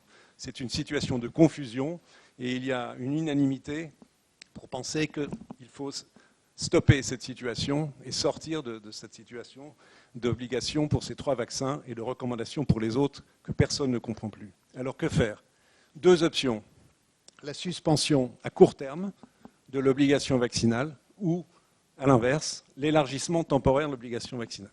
Je m'explique. Suspension à court terme, c'est rejoindre la situation de plusieurs pays européens où la vaccination n'est pas obligatoire et où les taux de couverture vaccinaux sont satisfaisants. Simplement, il faut avoir conscience que ces pays n'ont pas la même histoire de développement de la vaccination que la nôtre, pas forcément d'une manière générale les mêmes politiques de prévention. La prévention, je l'ai oublié de le dire tout à l'heure, n'est pas l'élément le plus fort de la santé dans notre pays. Et les chiffres que je vous ai indiqués tout à l'heure qui indiquent qu'en cas de suspension de l'obligation vaccinale, nous observerions une diminution très significative, malheureusement, probablement de la vaccination contre DTP, indique qu'il y a un facteur de risque non négligeable, même s'il ne peut pas y avoir de certitude, un facteur de risque qu'une telle décision provoquerait dans la spécificité française une baisse de la couverture vaccinale. On peut considérer, pour des raisons, je dirais, naturellement simplement philosophiques, qu'avoir un système où la vaccination ne serait pas obligatoire et comprise par l'ensemble de la population, en tous les cas sa grande majorité, comme étant un élément essentiel de protection de soi et des autres, est un objectif qui est le meilleur objectif auquel on puisse aspirer en termes de vaccination. Simplement, notre réflexion nous amène à penser que malheureusement, les conditions de l'application de la suspension de l'obligation vaccinale ne sont pas réunies en France en 2016. On peut espérer et faire tout ce qu'on peut pour qu'elle le soit dans quelques années, notamment à travers toutes les mesures que j'ai évoquées il y a un instant, pour essayer de faire progresser la confiance en la vaccination. Si on poursuit le raisonnement, si on pense qu'il ne peut pas être possible de lever l'obligation aujourd'hui et qu'on ne peut pas maintenir le statu quo, la seule solution, c'est d'élargir, à l'inverse, l'obligation en ce qui concerne les vaccins pédiatriques. Avec des options, il y a 3 types d'options. Je ne vais pas entrer dans les détails, je vais simplement évoquer dans un instant, dans une seconde, à vrai dire, l'option qui nous paraît, nous avons convergé vers cette idée comme étant la meilleure, qui est de proposer, avec encore une fois l'objectif à moyen long terme, de suspendre, de lever complètement l'obligation vaccinale, d'avoir une passe temporaire d'élargissement de l'obligation vaccinale aux vaccins qui sont pratiqués chez les jeunes enfants, avec un bon taux de succès actuellement pour la première année de vie, ensuite moins bon. Donc je rappelle, en gros le vaccin hexavalent plus le pneumocoque qui est fait simultanément, ensuite le ROR, le méningocoque. J'en oublie pas, je ne pense pas. Et les rappels correspondants qui sont effectués un peu plus tard dans l'enfance. Ce que nous proposons donc, c'est ceci, élargissement temporaire de l'obligation vaccinale pour les vaccins que je viens de citer, donc qui correspondent au calendrier de vaccination pédiatrique et leur rappel, avec, et ceci nous paraît une notion très importante, la possibilité d'une clause d'exemption. Ça veut dire pour les personnes ayant des convictions extrêmement fortes de réticence à la vaccination, de leur donner la possibilité que leur enfant ne soit pas vacciné. Ce qui pose une difficulté. Il faut savoir qu'aucune des solutions que nous discutons n'est simple. Il n'y a pas de solution parfaite. C'est assez difficile. Cette proposition nous paraît la meilleure parmi les différentes qui ont été évoquées et discutées aussi avec les jurys. Nous proposons cette clause d'exemption, mais avec condition de la clause d'exemption. C'est-à-dire que cela implique, après évidemment exposé très précis par les professionnels de santé de l'implication de ne pas être vacciné, cela implique que les parents signent un document écrit, que ceci soit présent dans le carnet de santé de l'enfant, c'est révocable naturellement à tout moment, que les parents comprennent qu'ils s'engagent, qu'ils ont une forme de responsabilité de ne pas faire vacciner dans l'enfant, dans les risques pris pour l'enfant et pour la communauté, d'autres personnes qui pourraient être infectées parce que leur enfant a été infecté parce que non vacciné, et aussi qu'ils sachent que cela risque de faire qu'ils, par exemple, leur enfant ne puisse pas être pris en garde en système collectif, type de crèche par exemple. Nous pensons que cette façon de procéder, notre proposition, permet de respecter à la fois globalement une politique forte en faveur de la vaccination parce que c'est une priorité de santé publique, mais aussi d'accepter le fait qu'il puisse y avoir des réticences et donc faire en sorte que globalement notre société accepte ce type de mesures. Donc c'est le meilleur compromis possible. Il s'agit d'une forme de compromis, il faut en être clair, entre les exigences de santé publique et l'acceptabilité. En sachant, ce système est celui qui fonctionne dans beaucoup d'États nord-américains, qu'une clause de sécurité qu'il faut y adjoindre, si un tel système devait être mis en œuvre, tous les cas tels que nous le proposons, serait que s'il y avait un recours trop fréquent à cette exemption, l'exemption soit supprimée pour éviter le développement d'épidémies. C'est ce qui s'est passé en Californie récemment, où il y a eu trop d'exemptions pour des raisons de conviction personnelle et une épidémie de rougeole. Et les autorités de Californie ont supprimé la clause d'exemption et aujourd'hui, ces vaccins sont obligatoires en Californie. Ça nous paraît, encore une fois, le meilleur compromis dans une situation extrêmement difficile liée à l'histoire de la vaccination française, de sa perception, mais la façon de, au mieux, essayer de préserver la priorité absolue, c'est la protection de la population. Un mot rapide encore, ça je viens de le dire. Des choses importantes, c'est que si on veut mettre en œuvre une telle politique, nos propositions comportent aussi la prise en charge intégrale du coût des vaccins par la collectivité à travers la sécurité sociale. Le coût est de l'ordre de 150 millions d'euros par an. C'est une somme importante, mais ce n'est pas non plus une somme astronomique. Elle permettrait pour les familles modestes, celles qui reculent dans les dépenses de santé, de se faire vacciner plus facilement. Et ce serait un signal extrêmement fort qui serait donné à la population et aux professionnels de santé que le poids que les autorités donnent à la vaccination en termes de politique de prévention de santé publique. Donc nous préconisons cette mesure. Il faut absolument maintenir, bien évidemment, un régime d'indemnisation en cas d'effet indésirable, le système tel qu'il existe avec l'ONIAM parfaitement adapté. Il faut évidemment au mieux permettre que les vaccins soient disponibles, j'en ai parlé, je n'y reviens pas, c'est peut-être le point objectivement, matériellement le plus difficile, mais on peut progresser. Et enfin, il est probable qu'il faille organiser, même certains, proposer des programmes d'intervention sur ces points à l'échelle régionale et sans doute en particulier à travers les agences régionales de santé. Situation particulière que je vais évoquer brièvement, la vaccination anti-HPV.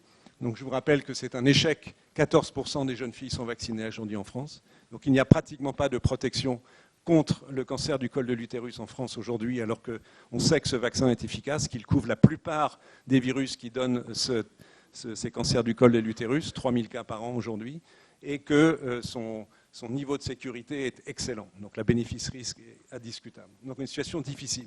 Il ne nous paraît pas possible, même je pense qu'il serait contre-productif de proposer une obligation d'un vaccin qui n'est actuellement pas suivi par la population. Donc ce que nous pensons, c'est qu'il faut, proposer sa prise en charge intégrale. Je rappelle qu'il coûte 80 € de reste à charge pour chaque jeune fille vaccinée. Développer, dans un cadre plus général, un effort d'information, de pédagogie et de communication. S'appuyer sur les gynécologues, s'appuyer sur l'école. Il y a des exemples, notamment en Grande-Bretagne, de grands succès de la vaccination contre HPV pratiquée à l'école, évidemment avec l'autorisation des parents. mais ceci nous paraît une piste intéressante. Et se pose la question, ce n'est pas strictement du domaine de notre responsabilité en tant que comité, mais de réfléchir à la vaccination des garçons, qui sont aussi porteurs de virus, qui peuvent aussi développer d'autres types de cancers liés à HPV, qui sont des cancers oropharyngés. Donc il n'est pas exclu que vacciner les garçons serait doublement gagnant, entre guillemets, mais ça, c'est au comité technique de la vaccination de la Haute Autorité de Santé de se pencher sur cette question. Les vaccinations chez l'adulte nécessitent aussi des efforts qu'on a évoqués d'information, de pédagogie, la prise en charge intégrale et un travail très spécifique de formation et d'information pour les nombreux adultes qui ont des maladies chroniques et qui ont besoin de programmes de vaccination spécifiques. C'est très difficile parce que chaque maladie a des particularités, mais il y a un effort de la communauté médicale à faire en sorte que ces programmes spécifiques soient mis en place. Je n'ai pas mis diapositive sur la vaccination des professionnels, mais les professionnels de santé ont à être exemplaires si l'on veut promouvoir la vaccination. Il y a eu un avis récent du Haut Conseil de la santé publique faisant un peu évoluer les obligations pour les professionnels de santé, gardant l'hépatite B, ce qui paraît une évidence absolue compte tenu des risques liés à la contamination par ce virus. On peut discuter l'intérêt d'une vaccination obligatoire pour les personnes séronégatives pour la rougeole, compte tenu des risques à nouveau malheureusement faciles de transmission de ce virus, et favoriser le plus possible la vaccination, c'est notre proposition, contre la grippe, la coqueluche et la varicelle pour les rares sujets immunodéprimés.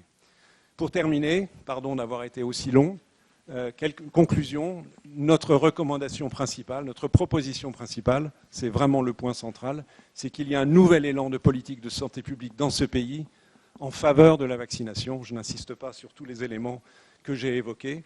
Que ceci implique, bien sûr, c'est très important, une écoute sérieuse et une réponse à l'égard des nombreuses interrogations et des doutes de la population. Il ne faut pas mésestimer ces doutes, il faut les reconnaître pour tout ce qu'ils représentent, ce qu'ils signifient. Il faut y répondre, mais ce n'est pas en renonçant à la vaccination qu'on y répond. Il faut une mobilisation de tous les acteurs, je les ai dit, et dans la durée pour obtenir cet effet. Et je me permets de rappeler que l'objectif, c'est de protéger toute la population, mais je dirais en premier lieu les personnes vulnérables. Il y en a beaucoup autour de nous, et ces personnes sont plutôt silencieuses dans le débat sur la vaccination, alors qu'elles sont les plus à risque de développer les complications les plus sévères. Je pense encore une fois aux jeunes nourrissons, je pense aux personnes immunodéprimées, je pense aux personnes âgées et je pense aux personnes en situation précaire. Donc autrement dit, un programme sur la vaccination, c'est un programme de solidarité. Je vous remercie.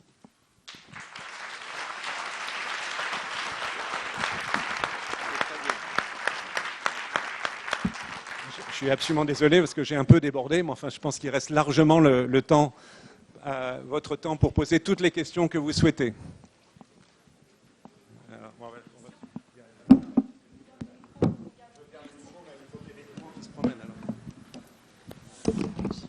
Peut-être, je suggère que chaque personne qui s'exprime se présente. Il y a madame ici. Bonjour. Attendez une petite seconde, madame d'abord et vous ensuite. D'accord. Bonjour, Virginie Bagouet de l'agence de presse médicale. Je voulais savoir si vous pouviez nous présenter brièvement les principales conclusions des panels de citoyens et de professionnels de santé. Brièvement, alors je vais faire une réponse simple. Je sais pas si vous souhaitez intervenir, vous le faites quand vous voulez. Je dirais qu'à 80 à 90%, c'est ce que j'ai raconté. Sur le statut de la vaccination, il y avait un débat.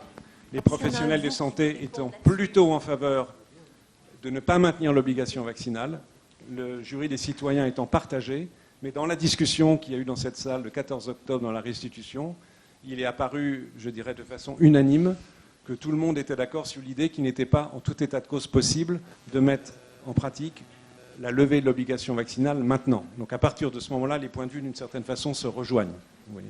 J'espère que je ne trahis pas trop vos propos, mais je vous en prie, allez-y. Hein. Oui, en tant que membre du jury professionnel, je retrouve tout à fait les grandes lignes de ce que nous avions synthétisé du groupe de 20 personnes, et en particulier sur le problème de la levée de l'obligation. Toutes les interrogations de tous les déterminants de ce problème ont été levées au cours du groupe. Donc les rédactions de synthèse, je pense, sont publiques, elles pourront être données, mais on retrouve tous ces éléments. Mais elles sont en ligne. Voilà. Un élément de matériel dont vous avez accès par le site, en ligne. au rapport ainsi qu'aux deux textes des deux jurys. Vous pourrez faire la comparaison. Alors, un membre du jury citoyen qui veut répondre aussi. Jean-Alexandre, membre du jury citoyen. Alors, par rapport aux deux scénarios que vous avez évoqués, monsieur le professeur Fischer, bon, je pense que la suspension à court terme de l'obligation vaccinale, ça peut être effectivement très efficace, à condition que les personnes jouent le jeu, que l'ensemble de la population y trouve des bénéfices. En revanche, je suis un petit peu plus sceptique personnellement par rapport à l'élargissement temporaire d'obligation vaccinale et quant à la possibilité d'y inclure une clause d'exemption. Je m'explique. À mon sens, si dans le cadre d'un risque sanitaire majeur et par rapport à la mise en place d'un plan de prévention, on laisse cette clause d'exemption possible aux administrés, quelque part que ça ressemble à l'ouverture de la boîte de Pandore.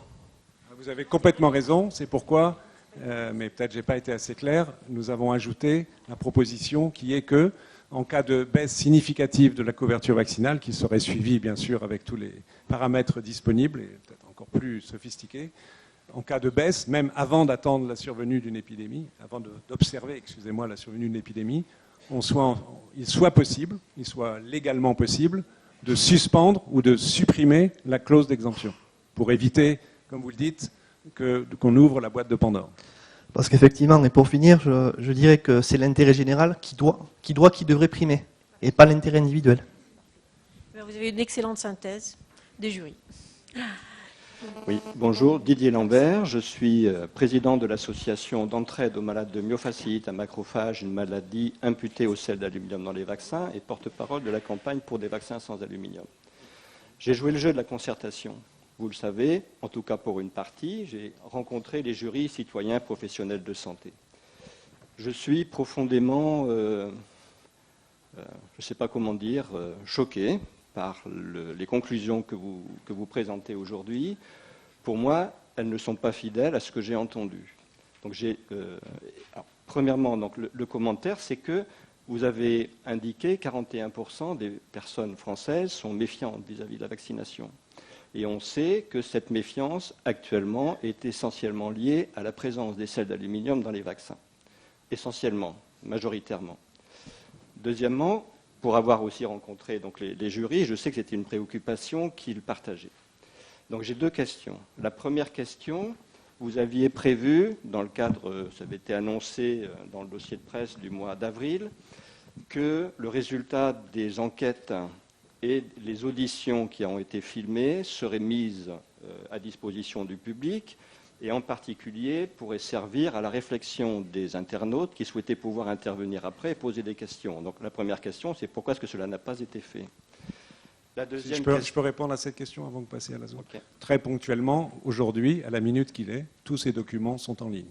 Donc toute personne qui souhaite les lire, les analyser et poster par le moyen de communication qu'il souhaite tout élément d'analyse peut le faire.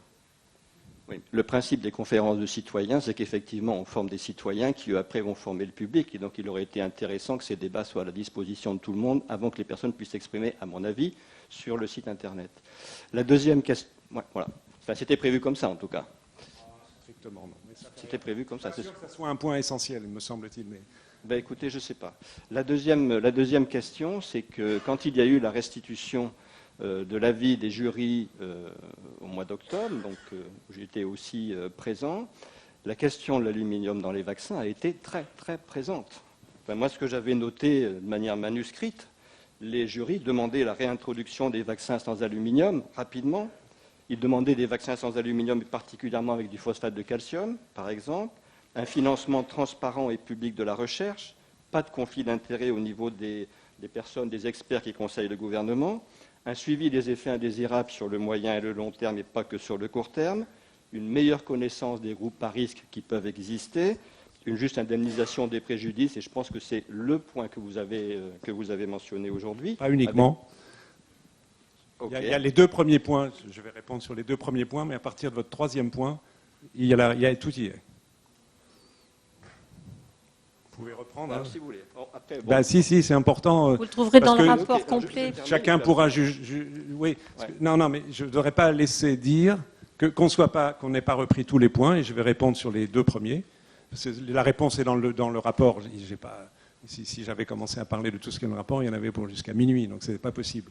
Mais je ne veux pas laisser dire que le rapport ne reflète pas en grande partie, j'ai évoqué le chiffre de 90%, ça ne veut pas dire grand-chose, évidemment, ce n'est pas quantifiable exactement, mais dans la grande majorité, les propositions, les éléments d'analyse et les propositions que nous faisons, excusez-moi, reflètent les analyses propres et les restitutions des 2 jurys. Pas à 100%, et je vais dans un instant vous répondre concernant les vaccins sans adjuvants et phosphate de calcium. Dans ce que j'ai entendu là, c'est l'interprétation que j'ai eue de ce que vous avez dit et du dossier de presse que je viens de lire tout à l'heure. Je n'ai pas vu de réponse en fait à l'interrogation ou à l'inquiétude de 41% des Français qui, pour une grande partie, est lié à cet aluminium. Et puis enfin, il y avait un dernier point qui avait été mentionné par les jurys, c'était la création d'une commission d'enquête parlementaire sur la question des adjuvants, qui donc, je pense, n'a pas été retenue par le comité. Alors, si j'essaie de reprendre les points. La plupart des points ont été retenus, je ne les reprends pas parce qu'en plus je ne les ai pas dans la tête, mais vous pouvez les relire dans un instant. Il reste 3 points, 4 points. Ce que vous dites, je ne suis pas tout à fait d'accord avec vous dans l'analyse, 41%, 40% de la population a des doutes sur la sécurité des vaccinations à cause de celle d'aluminium. C'est plus nuancé que cela, et le rôle de la crainte malheureusement persistante sur la vaccination, sur les risques que la vaccination contre l'hépatite B provoque une sclérose en plaques, reste extrêmement fort. Alors que, je suis navré de le dire, mais il y a un grand nombre d'études scientifiques publiées, accessibles à tous, qui montrent que personne n'a mis en évidence un lien. Je répète que ça ne veut pas dire qu'il n'y a pas de lien, mais personne n'a mis en évidence de lien. Donc qui crée une situation de bénéfice-risque extrêmement favorable à la vaccination contre l'hépatite B, et qui reste déficiente en France dans la population adolescente et adulte. Ça, c'est un point. Pardon, je finis de répondre, je vous donne la parole après. Ensuite, c'est exact que les jurys, le jury citoyen de mémoire a évoqué la reprise de vaccins DTP ou autres. Attendez, mais les deux, surtout citoyens, je ne vais pas chicaner, ça n'a pas d'intérêt. Sans adjuvant. Le problème, c'est que les vaccins sans adjuvant, ceci a été démontré, des publications scientifiques, ne fonctionnent pas. Pour essayer d'avoir un certain niveau d'immunité. Excusez-moi, monsieur, je vous suggère une lecture partagée par la communauté scientifique de cette littérature qui existe. Il faut répéter les vaccinations pour avoir une certaine protection qui est de moins bonne qualité. Donc ça ne tient pas la route. Le vaccin contre le phosphate de calcium est certainement de meilleure qualité, pose des difficultés de production, de stabilité. Et probablement l'avenir, il est ni dans pas de vaccin, pas d'adjuvant, excusez-moi, certainement pas de vaccin non plus, c'était un lapsus révélateur, ni les vaccins phosphate de calcium qui ne seront pas vraiment repris, mais de nouveaux adjuvants. Il y a beaucoup d'efforts de recherche dans ce sens. Mais aujourd'hui, il faut être un tout petit peu pragmatique, les vaccins à base d'adjuvants, celles d'aluminium, comme vous le savez, sont utilisés depuis 100 ans. Il y a probablement eu plus d'1 milliard de personnes dans le monde qui ont reçu ce type de vaccin. Il n'y a pas d'évidence pratiquement hors de France de description d'éventuelles conséquences néfastes de ces vaccins, vous le savez. 67% exactement, ce que j'ai regardé, des publications sur ce sujet sont des publications françaises. Personne au monde ailleurs n'a décrit ce type de complications. Donc il y a quand même un faisceau d'arguments scientifiques très fort pour penser que même s'il y a un risque, il est extrêmement faible. Et qu'en tout état de cause, il n'y aura pas de nouvel adjuvant disponible sur le marché dont il faudra ensuite comparer la sûreté et l'efficacité avec l'existant avant des années. Donc on ne peut pas condamner la vaccination sur un doute extrêmement léger et franco-français. Je suis désolé de vous le dire. Romain Gérardi est là, je lui dis directement dans les yeux, je ne te provoque pas, mais je dis les choses comme nous le pensons. C'est pas une... Oui, évidemment, il veut prendre la parole, je n'aurais pas dû dire ça. C'est évident. Alors là, mais simplement... Une attaque aussi frontale, vas-y, finis. Laisse-moi finir.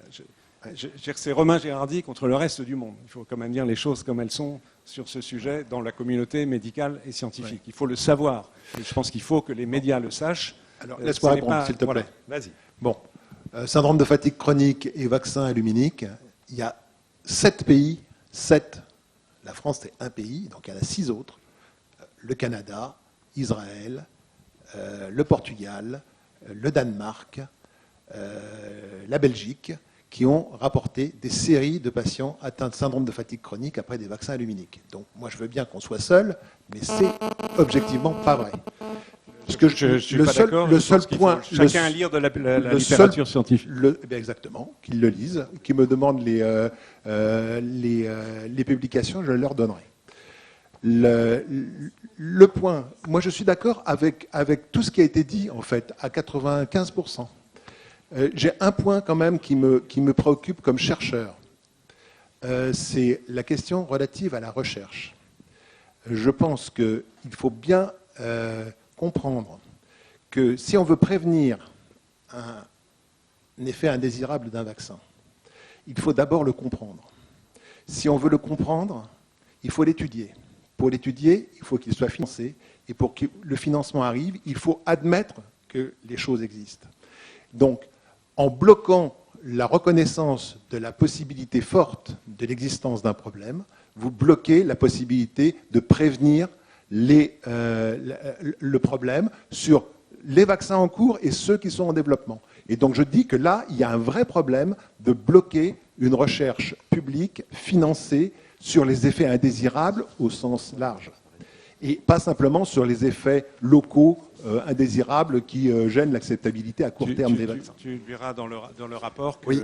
Non seulement oui. nous ne souhaitons pas bloquer, je réponds juste, pardon. Oui, allez-y. Excusez-moi, je suis obligé de répondre. Il y a plusieurs personnes, après je pense qu'il faut passer à d'autres sujets, mais c'est absolument indispensable.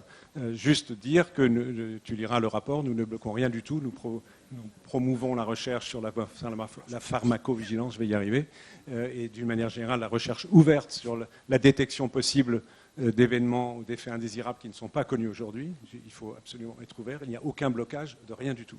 Il faut quand même dire les choses clairement, ni aujourd'hui, ni demain, et nous promouvons une action de recherche déterminée sur tous les aspects de la vaccination. Il n'y a pas d'ambiguïté là-dessus, mais il y a des faits solides aujourd'hui. Je peux compléter, oui, bonjour. Alain, je voudrais compléter juste que, oui, voilà, c'est une question.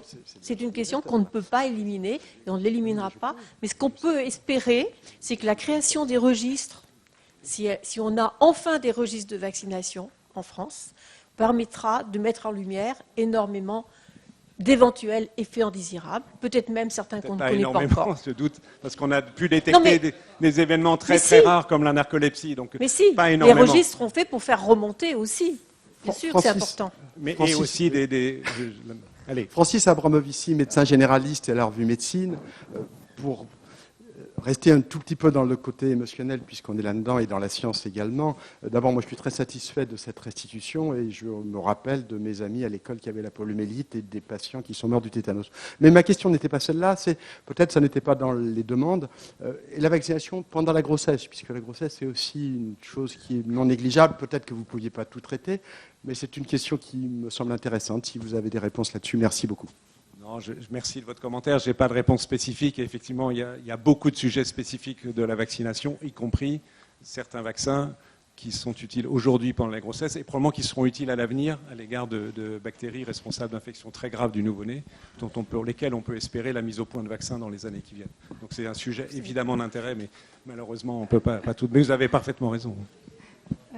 J'ai le micro là. J'ai le micro. Monsieur. Oui. Voilà. Bon. Donc, Jacques Bestin de l'UNAX, l'Union nationale des associations citoyennes de santé. Moi, je voudrais revenir par rapport aux personnes que vous citez qui sont réfractaires à la vaccination. On a tendance à dire que ce sont des anti-vaccins.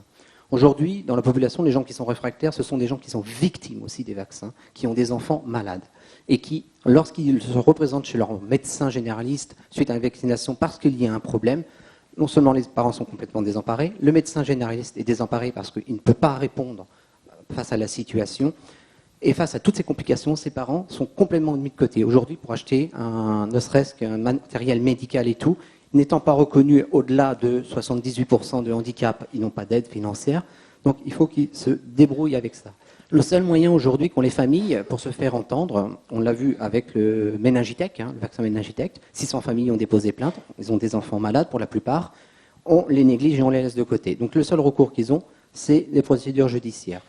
À ça se rajoute le vaccin Infanrix Prevnar. À chaque fois que nous, en tant que parents, on va dans un cabinet médical avec nos enfants et qu'on nous parle de vaccination, c'est toujours le même discours, le discours de la peur. le discours de la menace, de l'enlèvement de nos enfants. Vous dites qu'il faut former les médecins à un meilleur... Attendez, laissez-moi finir. Oui, je ne peux pas vous laisser parler beaucoup plus longtemps parce que ce que vous dites est inexact. Non, mais je vous parle du terrain, moi. Mais moi aussi, je suis sur le terrain. Aujourd'hui, si vous dites non à la vaccination, vous vous retrouvez au commissariat ou à la gendarmerie pour vous expliquer. C'est une réalité. Je ne souhaite pas que nous continuions cette discussion qui ne me paraît pas correspondre à la réalité. Alors, résultat des courses, sachez que la population feront des faux certificats médicaux pour passer à travers les mailles du filet, et grâce à toute votre politique vaccinale. Allez, je préfère que nous n'entrions pas dans cette discussion-là. Catherine Sokolski, que Choisir Santé. Vous avez dit au début de votre exposé que les personnes profanes, n'est-ce pas, qui participaient à cette concertation avaient été formées. Alors j'ai été très surprise de la façon dont vous avez brossé un tableau général des vaccinations qui étaient toutes, en gros, efficaces, sans aucun problème. Et j'ai été très surprise d'entendre, quand vous avez parlé du vaccin HPV, que c'était le seul moyen de lutter contre le cancer du col, alors qu'il y a un dépistage qui est parfait. Je n'ai pas dit ça, madame. Attendez, vous avez dit... Oui, mais non, mais ne me citez pas. Je pense qu'il y a... Laissez-moi terminer. Je pense que tout le monde l'a entendu, alors qu'il y a un dépistage... Je n'ai pas dit que c'était le seul. Le meilleur, ou enfin J'ai dit que c'était efficace. Voilà, un moyen efficace, alors que... vous le savez aussi parfaitement qu'on manque de recul. On manque de recul par rapport à l'efficacité de ce vaccin. Deuxième point très surprenant, je ne sais pas si c'est ça qui a été... Mais laissez-moi terminer. Oui, le vaccin contre la grippe, à un moment vous avez effectivement évoqué le fait qu'il soit moins efficace, mais vous dites aussi dans les recommandations que vous le recommandez sur les personnes âgées.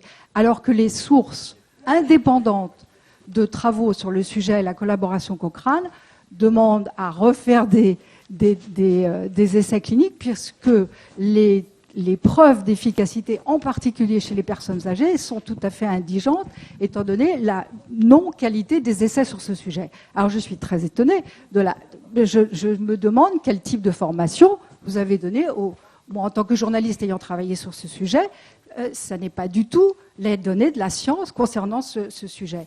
Dernier point. Votre intervention ne correspond pas aux données de la science, je suis désolé. Sur la vaccination contre la grippe ? Non. Collaboration Cochrane, Université du Minnesota qui a travaillé 3 ans sur tous les travaux depuis le début, travaux indépendants de gens qui n'ont pas de lien de scientifiques, qui n'ont pas de lien d'intérêt. Est-ce que ça fait partie de l'information qui a été donnée aux profanes ? Est-ce qu'on peut passer à une autre question ? Voilà, merci. On demande des questions. Est-ce que vous avez des questions ? Alors j'ai une question très courte. Quelles seront les conclusions de Madame la Ministre ? Il faudra...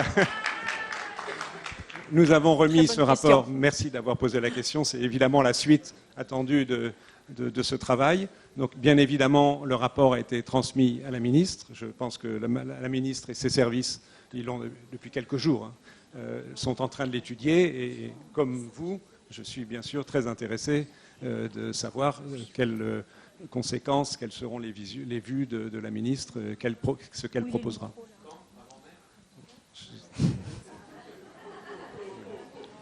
S'il vous plaît. S'il vous plaît. Oui, j'ai le micro. Je peux poser ma question. Oui. Oui, Véronique Dufour, je suis pédiatre et je m'occupe de crèches en particulier. Et quand vous dites que le calendrier des vaccins pédiatriques jusqu'au rappel seront obligatoires dans un certain temps et qu'après on met la possibilité de faire valoir une clause d'exemption par écrit, je me demande comment on pourra traiter ça dans une collectivité d'enfants d'une façon efficace. Parce que les clause d'exemption déjà, alors que bon, ce n'est pas obligatoire, mais pour le DTP, certes, du fait qu'on n'ait pas ce vaccin isolé est compliqué à avoir. Donc pour la rougeole, par exemple, pour ne citer que celui-là, puisqu'on a été soumis à une épidémie, on a vu des clauses d'exemption, même dans les établissements d'accueil petite enfance, certes sans obligation, mais alors là, je me demande comment vous allez faire pour pouvoir... on sait qu'aux États-Unis, on sait que dans d'autres pays, en effet, on ne rentre pas en collectivité d'enfants pour ne pas mettre en risque le reste de la population enfantine qui fait partie de la collectivité. Et ça sera pareil à l'école après et dans les autres collectivités plus tard. EHPAD ou autres.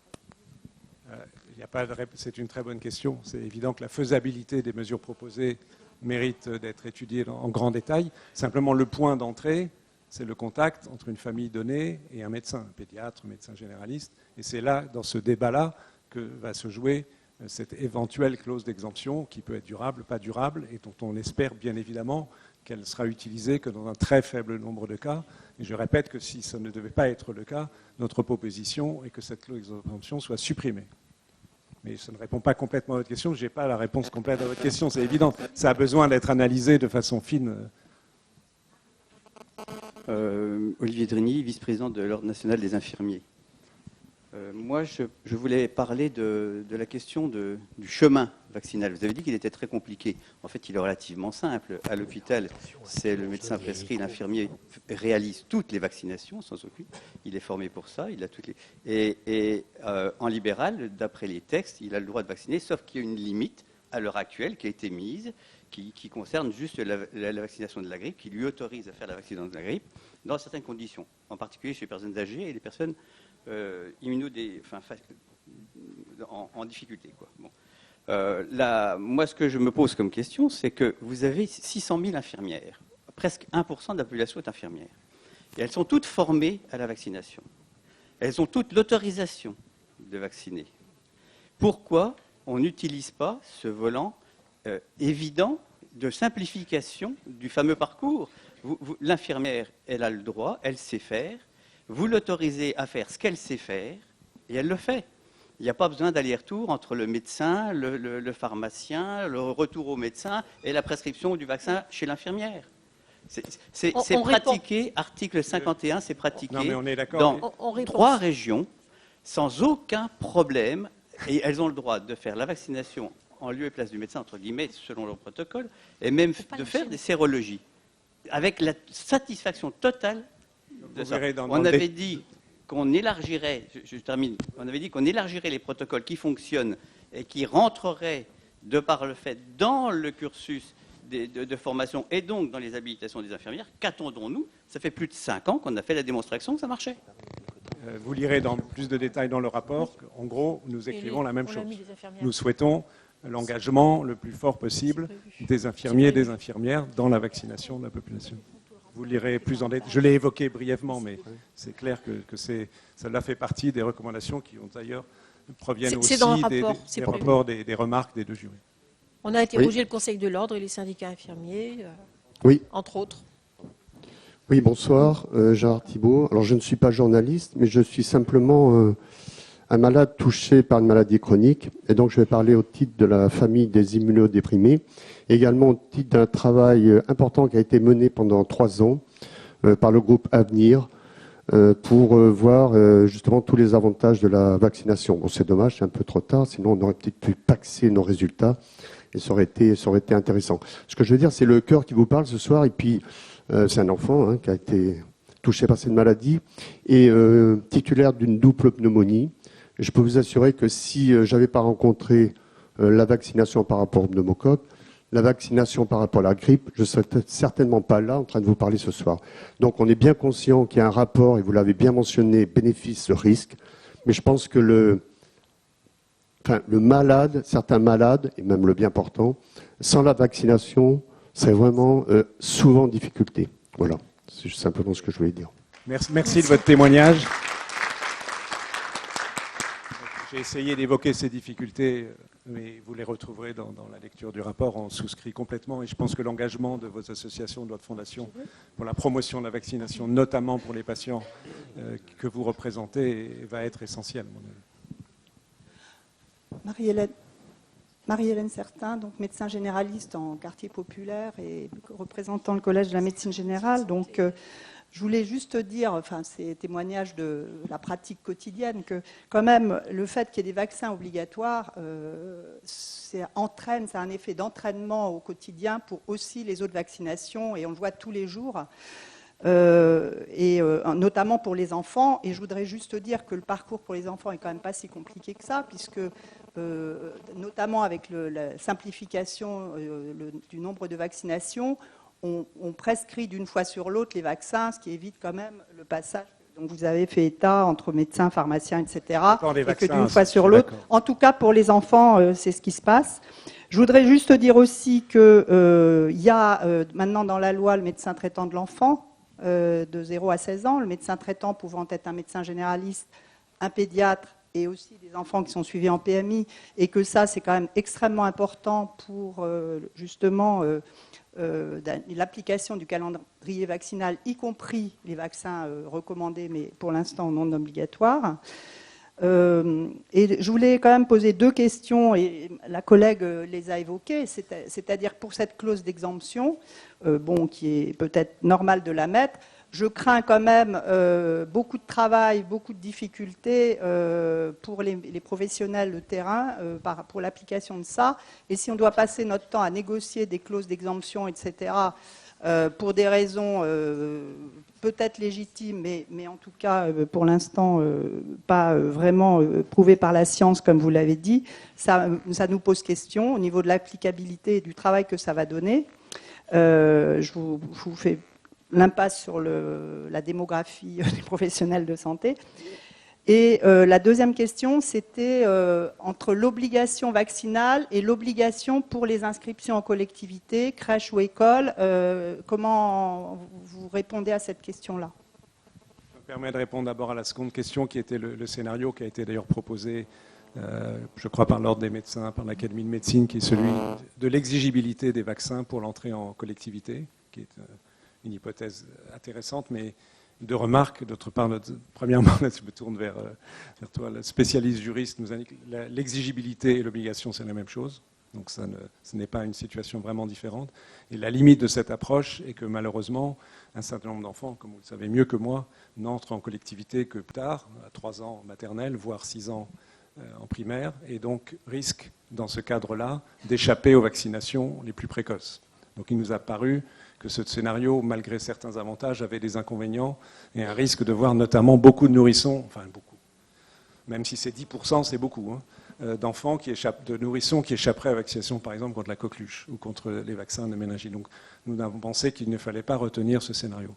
Votre première question est extrêmement importante, elle rejoint évidemment celle de votre collègue, et qui est la mise en place de... Et ça ne nous a pas totalement échappé, que ce n'était pas complètement simple. Et évidemment, nous ne prétendons pas avoir de recette miracle. Et si la ministre retenait ce type de mesures, il sera indispensable qu'un travail soit fait avec vous, de manière générale, vos représentants sur la mise en œuvre. Juste une ou 2 réflexions qui me viennent à l'esprit, c'est qu'aujourd'hui, malheureusement, vous passez déjà beaucoup de temps à convaincre les familles. Ça nous a été dit à multiples reprises, en particulier par le jury des professionnels. Donc peut-être avoir une discussion et ne plus avoir à y revenir, après tout, paradoxalement, ça peut être de temps en temps un gain de temps, je ne sais pas. L'expérience nord-américaine montre que, évidemment, dans une culture différente, mais on peut aller regarder comment ça se passe, ils arrivent à faire fonctionner ce système. Mais je ne prétends pas, certes, nous ne prétendons pas, évidemment, sortir une solution comme ça, toute faite. Mais c'est une piste qui nous paraît, disons, encore une, je ne peux pas trop répéter ce que j'ai dit, mais le meilleur compromis. Et si la ministre le retient, il faudra travailler avec vous sur la mise en place. C'est une évidence, ça ne va pas tomber comme ça, ce serait ridicule. Anne-Sophie Renaud-Baron, médecin de santé publique, centre public de vaccination dans le Rhône et centre de lutte antituberculeux. D'abord, je vous remercie pour cette restitution extrêmement précise et fort intéressante.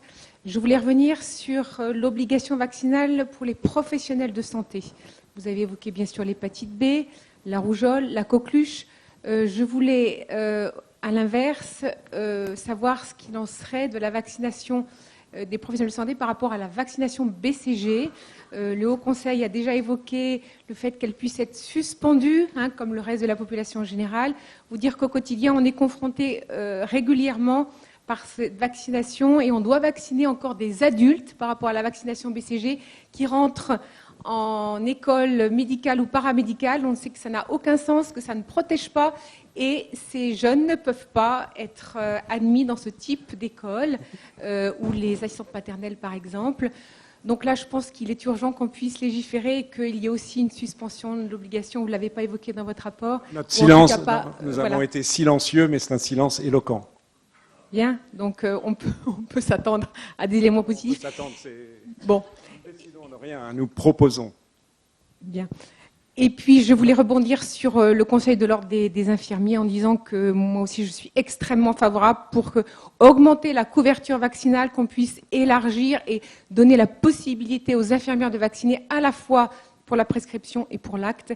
Actuellement, c'est vraiment un frein, même si ça se fait dans certaines régions, avec des protocoles de coopération qui sont vraiment des usines à gaz et que moi j'ai essayé de mettre en place dans notre région et malheureusement j'ai été obligée de renoncer parce que les contraintes étaient trop fortes. Voilà, merci beaucoup. Oui, Alfred Spirin, moi je suis médecin de santé publique, mais comme je suis à la retraite, je suis médecin bénévole au Secours populaire et au SAMU social de Paris. Et je vois avec plaisir que dans la première des propositions, on met en avant les jeunes nourrissons, les personnes atteintes de maladies chroniques, les personnes âgées et les personnes précaires. Et effectivement, il y a besoin de dispositifs tout à fait spécifiques pour ces personnes. Juste un chiffre, par exemple. 10% des enfants qui sont dans les hôtels du SAMU social de Paris ne sont pas scolarisés. Donc ces populations sont très largement en dehors de système de santé. Tu as mentionné très rapidement le non-recours aux soins, le renoncement aux soins. Et c'est une population qui se chiffre en millions de personnes. Vous savez qu'il y a en France 9 millions de précaires et de pauvres qui vivent en dehors du seuil de pauvreté. Et il faut absolument mettre en place des dispositifs spécifiques. Là où il y a des services de PMI très dynamiques, mais malheureusement il y en a de moins en moins, ça marche très bien, on le sait très bien. L'exemple de la Seine-Saint-Denis est là pour le montrer. L'exemple de la Guadeloupe est là pour le montrer aussi. Mais il y a d'autres départements dans lesquels ça fonctionne très mal. Et j'insiste vraiment sur l'attention qu'il faut porter à ces populations qui ont droit, qui nécessitent la même protection que l'ensemble de la population. Ce n'est pas le cas aujourd'hui. Merci de ce témoignage. C'est repris en certaines mesures dans le texte que tu pourras lire, mais évidemment, nous sommes d'accord sur cette analyse. Oui, bonsoir. François Viellesage, représentant de l'AFPA, l'Association française de pédiatrie ambulatoire. D'abord, je remercie le comité d'organisation ou d'orientation, pour ça, parce que c'est vraiment une préoccupation pour nous qui sommes de grands vaccinateurs dans nos pratiques quotidiennes. Et là, il y a un effort de clarté qui est fait vis-à-vis des obligations, recommandations, qui était vraiment un problème majeur. Je redoute simplement cette histoire d'exemption parce que clairement, est-ce qu'on pourra laisser rentrer en crèche un enfant qui n'est pas vacciné contre la rougeole et qui va mettre les autres en danger? Pour nous, ça sera un vrai problème. Comme on a ce problème-là, quand on fait partie de réseaux de surveillance de prématurés et d'enfants immunodéprimés, peut-on accepter dans nos salles d'attente des enfants qui ne sont pas vaccinés rougeole, coqueluche, pneumocoque? Je crois qu'on a des données scientifiques, comme vous l'avez fait remarquer, qui sont très pertinentes et très claires. Et voilà, on ne peut pas laisser les journalistes ou des gens qui font des études ponctuelles qui ne correspondent pas au reste des données mondiales scientifiques préconiser des politiques et mettre en danger les gens. C'est ce qu'on voit, nous, dans nos consultations tous les jours. Et je remercie tout le monde pour ce travail, parce que c'est vraiment un travail énorme qui n'avait pas été fait avant. Et bravo, et nous, on essaiera de soutenir en tout cas cette action-là, en espérant que la ministre vous suive. Merci. Pour les crèches, je crois que la réponse est claire. Est-ce que la difficulté évoquée pour effectivement, les salles d'attente est une réelle difficulté et qui méritera d'y réfléchir sérieusement? C'est évident que ces solutions ne sont pas parfaites. Ça, je l'ai dit en préambule. Pierre Foucault, pédiatre hospitalier et président du groupe de pédiatrie générale. Je voudrais faire un commentaire et poser une question. Le commentaire, c'est lorsque j'ai appris il y a quelques mois qu'on avait confié à Alain Fischer le pilotage de la concertation citoyenne, je me suis dit, drôle d'idée. Pour notre communauté pédiatrique, Alain Fischer est un homme extrêmement respecté, un grand spécialiste, un expert international des déficits immunitaires constitutionnels. Et ce soir, je me suis dit, en écoutant la restitution, brillante idée. Il fallait la rigueur d'Alain Fischer, il fallait la procédure qui est quand même assez exemplaire.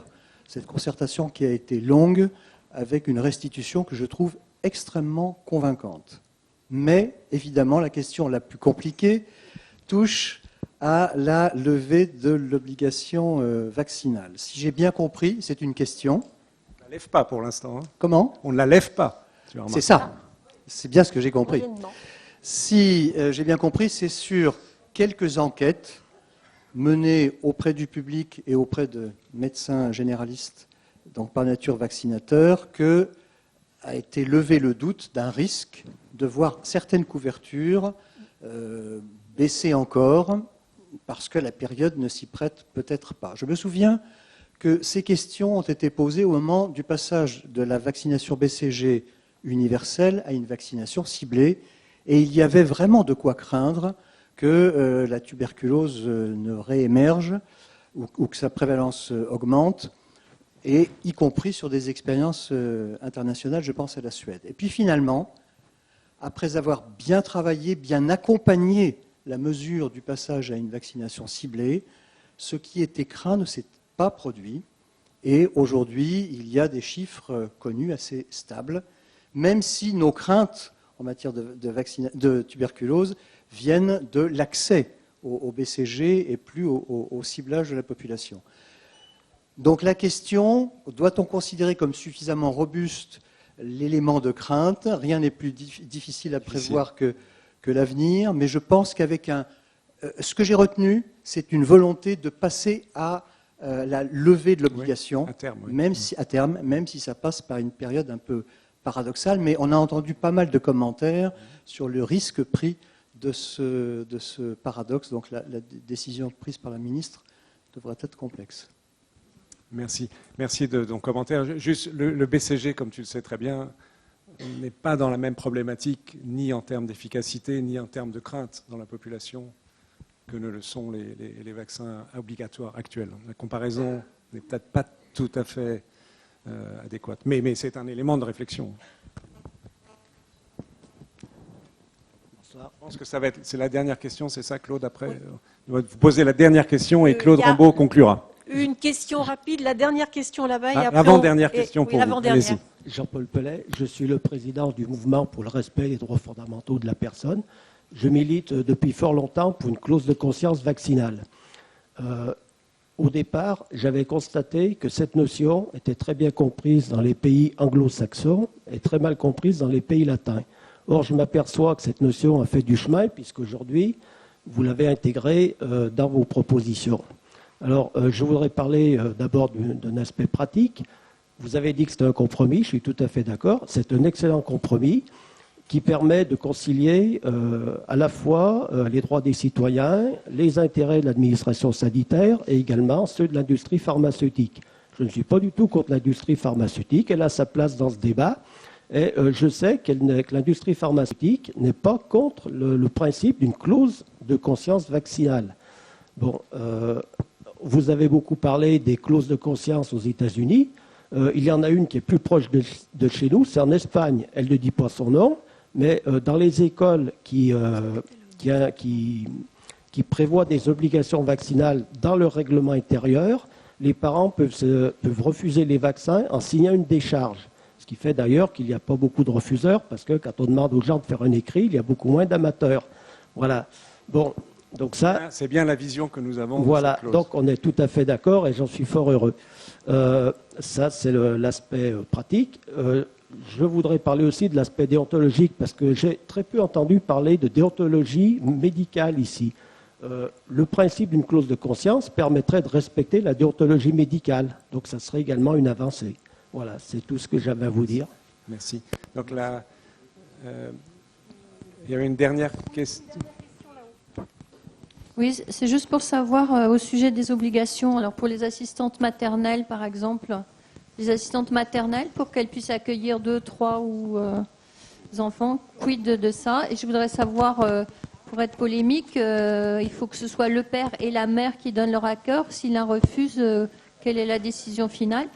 Et est-ce qu'on tient compte des antécédents familiaux, des cousins, des oncles, de chacun des parents?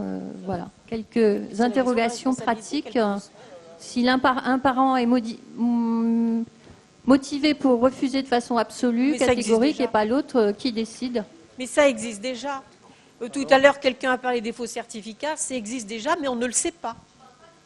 Là, on le saura. Les choses devraient devenir transparentes. Il n'y aura peut-être plus besoin de faux certificats, puisqu'on pourra dire « je ne veux pas vacciner » et que ça sera... Voilà, et s'engager. La réponse honnête, c'est qu'il n'y a pas une réponse définitive à ces questions et que ça mérite, évidemment, il faut aller un peu plus loin dans la réflexion. A priori, les assistances maternelles, notre vision des choses, c'est qu'on les inclut dans les professionnels de santé au sens large. Donc les règles s'appliquent à tout le monde. Quant aux antécédents familiaux, ça ne concerne que les maladies extrêmement rares génétiques du système immunitaire ou qui pourraient contre-indiquer les vaccins vivants. C'est la seule situation où ceci justifie médicalement d'être pris en compte. Claude, vous concluez Eh bien, conclusion, merci à tous d'être là, merci d'avoir animé ce débat. Et c'est très heureux que nous ne soyons pas tous du même avis et qu'il y ait vraiment des gens qui continuent de venir débattre dans toutes les instances sur les avantages et les inconvénients des vaccins. Parce que je pense que si on est tous du même avis, on va tous dans le mur en même temps. Ce n'est pas vraiment tout à fait bon non plus. Donc c'est important qu'il y ait du débat. Merci au comité, aux conférences citoyens, aux jurys citoyens d'être là. Merci au comité, parce qu'il y a été de nombreuses réunions pendant ces 8 mois. Il y a une diapositive, normalement, qui doit apparaître pour remercier tout le monde. Et merci aux contributeurs, ceux d'entre vous qui ont contribué aussi sur la plateforme, l'espace participatif.